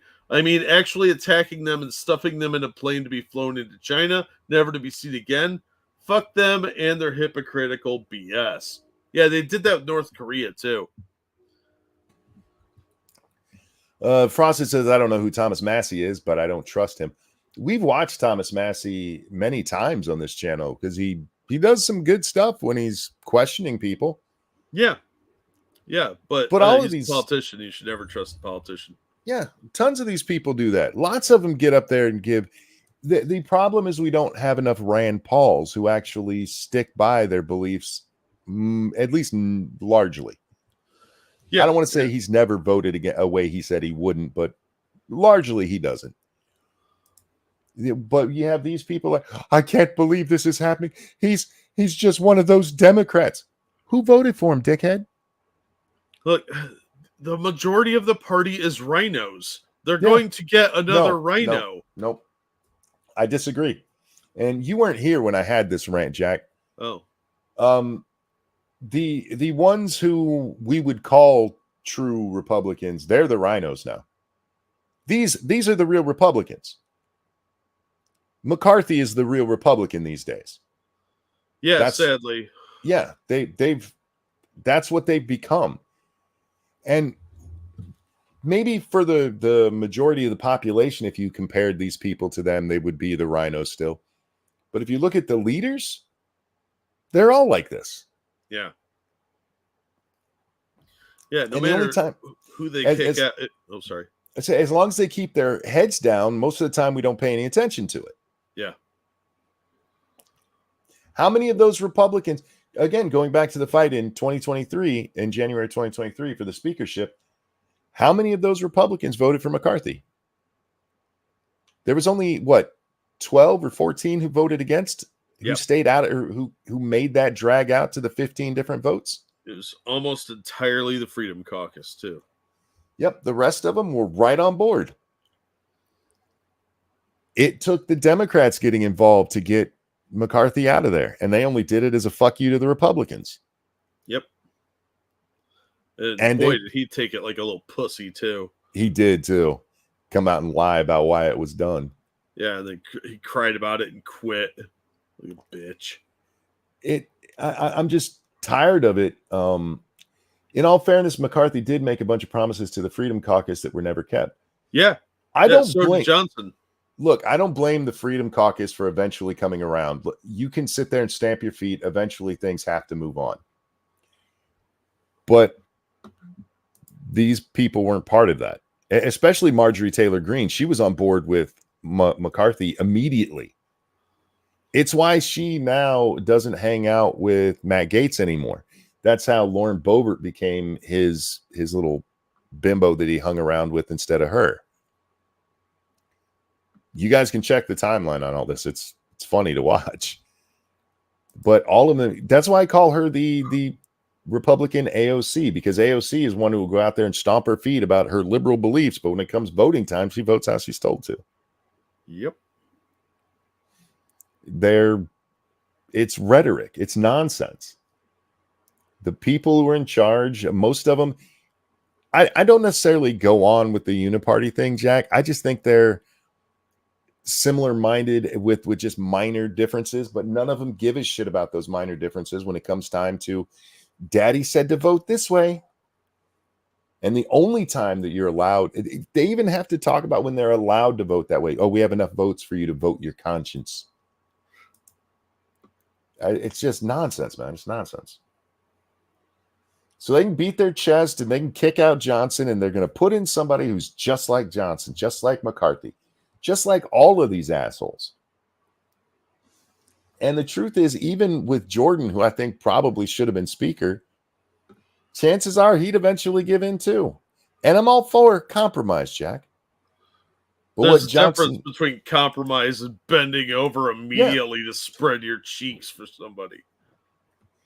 Yeah, Johnson gave in because he looks at the polls that we're being told, everybody wants us to give Ukrainian money. No, we don't. It's a bunch of stupid shit.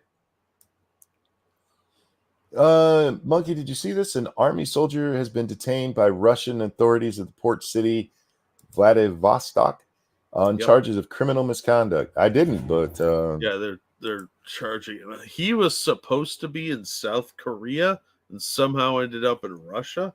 I haven't seen how they squared that circle yet, but yeah, he got arrested by the Ruskies. I feel like he probably should have immediately came out as a trans basketball player so that Biden would care. I just how it is. You don't understand. They come and tell you how many bad things are happening around the world, and you can't go against them, Monkey. No, I know. We're not supposed to. How dare you have original thoughts? Original thoughts are dangerous. Oh. Thinking? What are you doing? Stop it. Just do what you're told. Yeah, look, by all means, kick out Johnson. I have no loyalty to this man. I have no loyalty to any of these fucking politicians because they have no loyalty to us. Yeah, they're all pieces of shit. I do wonder what the founders would think if they could meet modern day politicians. Oh, they'd be so disgusted. That's not to say the founders were, the best of men, but they had some principles. Yeah, I think they were more honorable men overall. I saw quotes today from John Adams and James Madison, both basically warning of the dangers of open democracy. Yeah. And it just made me think, when you can make Adams and Madison be on the same side, right? Mm-hmm. I mean, Madison is a diehard Jeffersonian, and Jefferson and Adams notoriously hated each other. They had no respect for each other whatsoever while they were politicians. And even they could look at this and be like, no, pure democracy is just mob rule, and it's stupid. And today you'd never get something like that. If you dare question democracy at any rate, both sides be like, how dare you? Because they're all idiot lawyers. Yeah, you're attacking the heart of the country. Yeah, no, I'm not. You're dumb. Nope. Remember when Republicans pretended to care about the national debt? Oh, yeah. Those were the good old days, wasn't it? Yep. Ross Perot. We hardly knew you. Yeah, wish we'd elected you. Cirque says probably some people would get shot with muskets. Probably. Yeah. There'd be dueling. Yeah, Jefferson would be, or sorry, Madison. No. Hamilton would be out there threatening to duel everyone. Andrew Jackson. You called my wife a bigamist. She was a bigamist, you idiot. I don't like it. The duel with you. Yeah, those guys, they had a weird sense of honor sometimes, but at least they had a sense of honor. Anyway, we are at the 2-hour mark. We are going to wrap this one up because I really need to pee. Oh, yeah. Can we go out on a video? How long is it? I don't know. What do you mean you don't know? I have to change screens. Are you giving me a minute and a half? How's that? Oh, which it? one? The one ending in 939. It's the third one.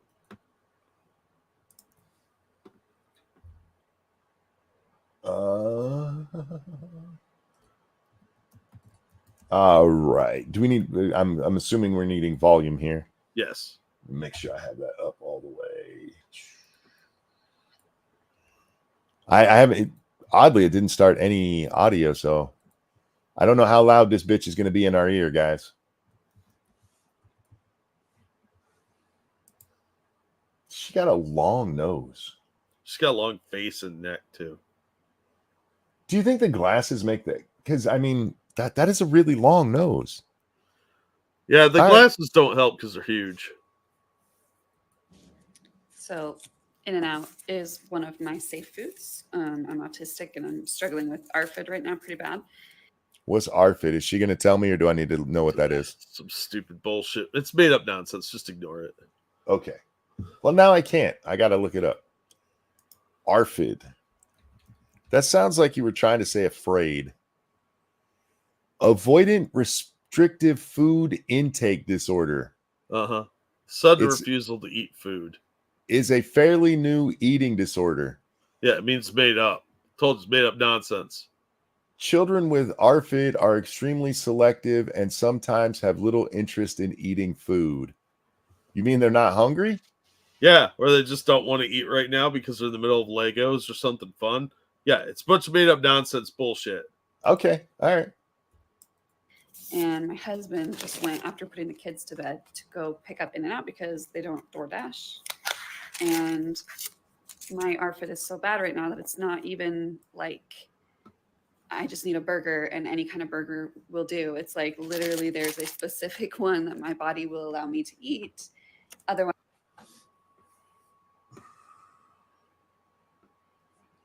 You heard that correctly. There's a specific burger that your body will allow you to eat. Yeah, not I was hungry for In-N-Out. No, my body craves it, and that's the only one it will accept. Or I get a bit pukey. Because I didn't get my way. Meh. Otherwise, I'm going to gag, and I can't eat, and that just is my reality. You are a spoiled twat. Yes, this is a very big princess. I can only eat the In-N-Out burger. I bet you could sneak a McDonald's burger into that package and she wouldn't know the difference. Probably not, but this is... I feel so bad for her husband, if he exists. So I just, was like crying for a couple minutes because it's just... It didn't used to be like this. Like my life didn't used to be this restricted. I did not used to be this disabled by my autism. Until I found out I could make money on the internet being this way. Who was it? Oh fuck. Shit, I forgot her name. It was another Abba and Preach video I was watching with this woman who is a horrible bitch of a woman. And you know, I can look it up real fast. She's a singer and an actress, and nobody likes her. Like That literally narrows it down. no. Everybody in her life hates her. Which video was that? Amanda Seales, that's her name, Amanda Seales. I've heard that name before.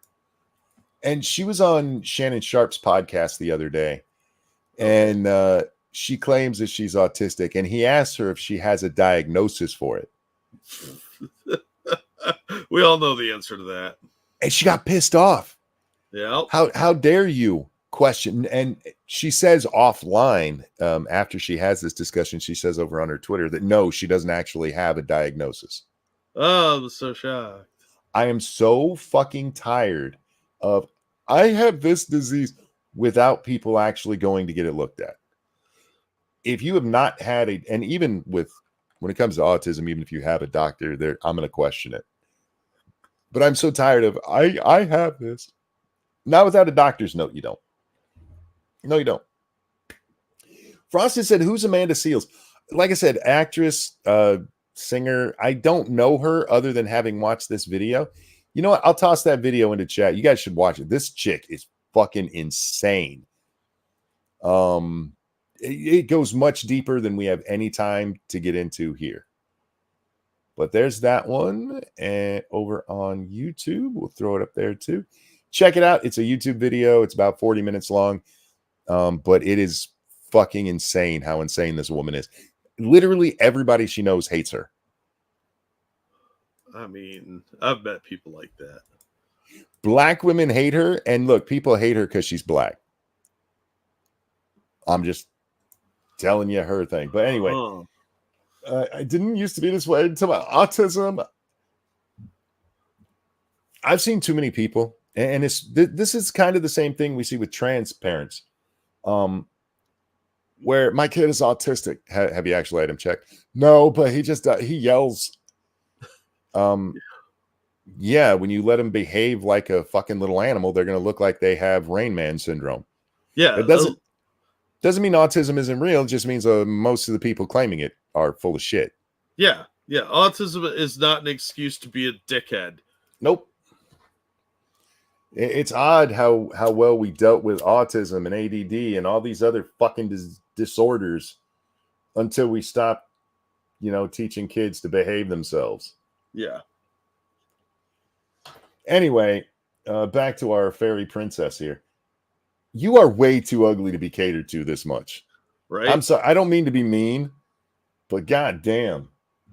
Wonder what her husband looks like. She must got a pussy line with gold, man. No, her husband's probably fat. Be this disabled by my autism or by anything, by all of this, by trauma, by whatever. Why? Wait, what does your picky eating have to do with your autism? The Arfid is a result of her autism and her traumas, Monkey. What, did somebody throw a Burger King cheeseburger at her? Yes, that's how she was beaten as a child. Was her dad was a manager at a fast food restaurant and would bring the leftovers home and be like, "Eat it, piggy, eat it! You know you love it, eat it!" And every time she was bad, she'd get like the chicken sandwich thrown at her, and he'd be like, nobody loves you." I was just thinking of Mommy Dearest, but instead of the wire hanger, she's getting beaten with an In-N-Out burger. Oh no! And getting like chocolate shakes dumped on her like Carrie. LARPtism. Oh my God, that is perfect. Yeah, I'm using that. That's LARPtism. Yeah, I'm stealing that one. Pedro, well done. Very well done, Pedro. Whatever you want to call it. And it's wild. You're ugly. You probably spent your whole life feeling like second best because you were the ugliest of the ugly friends. Yeah, she's the duff. And this makes you special. This gets you attention.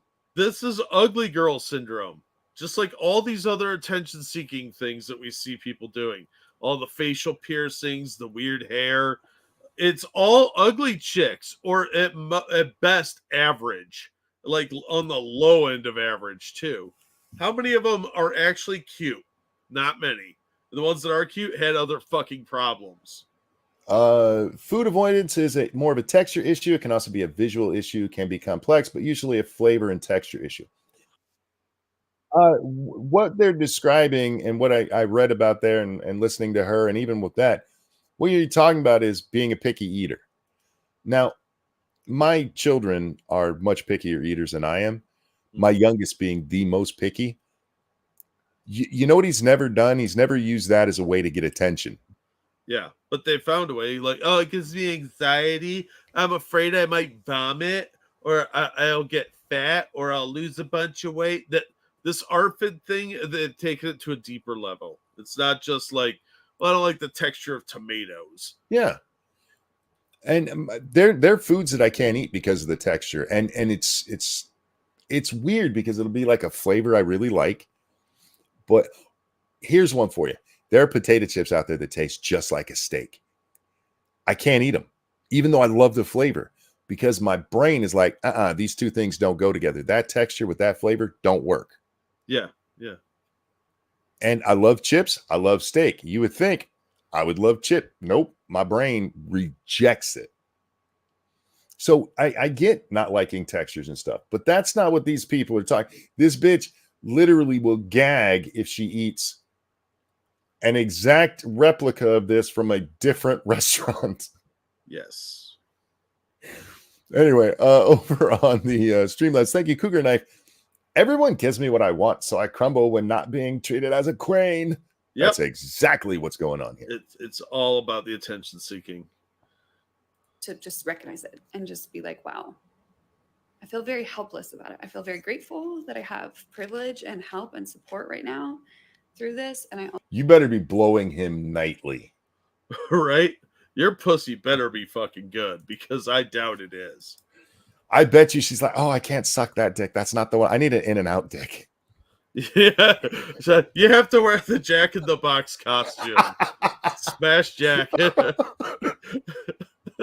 Oh, fuck. Also, that's how he did it to me back when I was 7. I mean, just put it on. Real fast. Thank you, Frosted. This is going to make me actually pee. Thank you, Frosted. I'd like to propose a new pickup line. Hey, baby, I've got Arfid. I can't eat until we're arfed at this dick in you. But save it for a good-looking woman, not female Styx Hexenhammer here. Okay. She does look like Styx. Styx is not this ugly. Maybe if he's shaved. I say this is Styx without the facial hair. I feel very helpless about it. I feel very grateful that I have privilege and help and support right now through this. And I also feel helpless because these problems feel too big for me to solve. They just feel too big. The worst thing that the internet has done is spread this kind of stupid. Yeah. This woman had, I promise you, she had no problem eating normal. She even tells us that basically. This is a recent thing for her. Yeah. Because she just found it on the internet. She just found out about it, yeah. And so now oh my God, I get anxiety if I try to eat a Jack in the Box or a Wendy's burger. I need that In-N-Out burger. Shut up. Shut up. Yeah.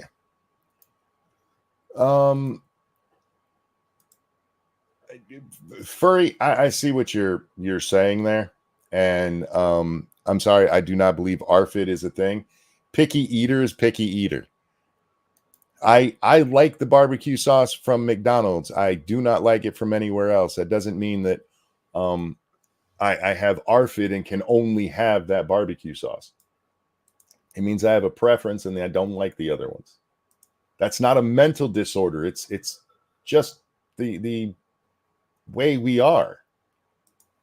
Yeah, you have a craving for a specific restaurant, and instead of saying, "Oh man, I really could go for some Arby's," you're like, "Oh, I can't eat unless I have my Arby's.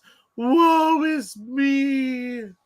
I have tried every chicken sandwich out there, Jack, the spicy chicken that I can find. And the only one I like is the one from Wendy's. The other ones I actually are disgusting. You have very messed up taste buds, dude. Again, I don't disagree with you necessarily, but it doesn't actually mean I can eat those other ones. I'm not fond of it. And if somebody offered me a spicy chicken sandwich, I'd be like, is it from Wendy's? My Arfid won't let me eat unless it's from Wendy's. Yeah. That's not, being a picky eater isn't a fucking social disease. It is now. No, I 100% think this bitch is making stuff up. And now that burger is cold, and she made her husband go out and get her another one. KFC tastes like dead chicken. Do you prefer your chicken to taste alive when you eat it? Sometimes. Really Chick-fil-A spicy breaded chicken sandwich is the best. I don't know if I've tried Chick-fil-A's, because when I go to Chick-fil-A, I'm always like, I'm going to try something different this time. And instead, I always get either the regular one, because that's what Chick-fil-A is, or the grilled chicken bites. I'd mainline those fucking things if I could. Yeah, they're good. Oh, I fucking love them. Being a picky eater is now a mental issue. And if you really did get a formal diagnosis of that, I would talk to a different doctor. If it was legit from her, it would be from infancy. I don't believe her, but I believe others who are diagnosed and very specific will have, what does that say? Aspie meltdown? Well, I don't think you want my opinion of most Aspie meltdowns either. It would go a lot like this. Knock it off. My brother, when I have a very vivid memory of one of his tantrums. That's what we used to call them, tantrums, when we lived in San Diego. So I couldn't have been more than 7 at the time, Jack. We left San Diego when I was 7. And he is on the ground, screaming, kicking. And you know what my parents did? They laughed at him. You know what he stopped doing? That? Yeah. Because he didn't get his way. Yeah, it probably hurt his feelings and scarred him forever. And look, I get it. Yes, autism is real, but the vast majority of, just like ADHD is real. I mean, it tends to be a hyperactive thyroid gland that causes the issue with it. But that doesn't mean everybody who claimed it or was diagnosed with it actually had a hyperactive disorder. Yeah. Unfortunately, the trend du jour is autism. So people claim they have it when they've never been diagnosed. They don't know what they're talking about. And if they tell me they have Asperger's, I call that into even more question. Like, you better have a diagnosis ready for me to see from a real doctor. Mm-hmm. Autism is real, but it's not an excuse. Yes, exactly. And one of the girls who used to work for me, she had a daughter who nonverbal and would freak out. Mm-hmm. And not over not getting her way or anything, just too much incoming. She was autistic. Yeah. Weirdly, I was one of the few people that didn't freak her out. And she's in the store one day, and her mom just turned around for a second, and they're still standing really close to her. And she starts to freak, and I just started talking to her, and she just came right over and pressed right up against me until her mother came back over. It was one of the weirdest experiences I've ever had in my life. Kids like me. But so I've seen it. I know it's a real thing. Yeah. I used to work with kids with Asperger's and autism. That's why I find a lot of this stuff so offensive, because I've seen what it's like. I've also seen kids who are clearly just throwing a fucking fit, and their mom's like, he's autistic. No, his mom's an idiot. Yeah. You're just a shit parent, okay? Yeah. You claimed her spirit. Not, I think it's my voice. I really do. I think my voice just calms children down. Granted, I'm not like, what the fuck is wrong with you? Because that probably would have scared her. But, I'll think you're Luke Skywalker. That's why. Yeah. All right, guys. I really do need to pee. So, everyone, thank you so much for watching. Thank you so much for coming and hanging out with us tonight. I apologize that for those of us who just found out this picky eater thing is now a thing, for introducing that to you. We really do appreciate all the support you guys give us. We cannot express how much, and we love you. Thank you for stopping by. Jack, anything you want to show? Just drop some links to some really cool videos. As always, thank you so much for the donations, like this generous one from Cougar Knife, who says, have some money. I've been pulling mad overtime in a gas mask and full body covers to give you some pennies. You should stream more for someone who's such a loyal fan base, dummy. I appreciate that. I will as soon as my life calms down a little bit. My dad's in the hospital again, so everything is in total chaos, and I haven't had time. Honestly, it's why I haven't had videos coming out quite as regular as they should. We've had a lot of chaos behind the scenes here at my house. So thank you for that. But eventually things will settle down and I'll get back to streaming more. So thank you very much of everybody for all the generous donations you give us. You guys are awesome. All right. And with that, we're wrapping up. Jack, a pleasure as always, my friend. Always glad to be here. Special thanks to Scribbles for stopping by. Don't forget to go check out Scribe Light. That's his channel here on YouTube. Also, that's his name over on Twitter. So check him out. Everybody, take care of yourselves. We love you. We'll see y'all next time. Bye, everybody. I'm wrapping up quick because I need to pee and I don't want to explain to my wife why I pissed my pants.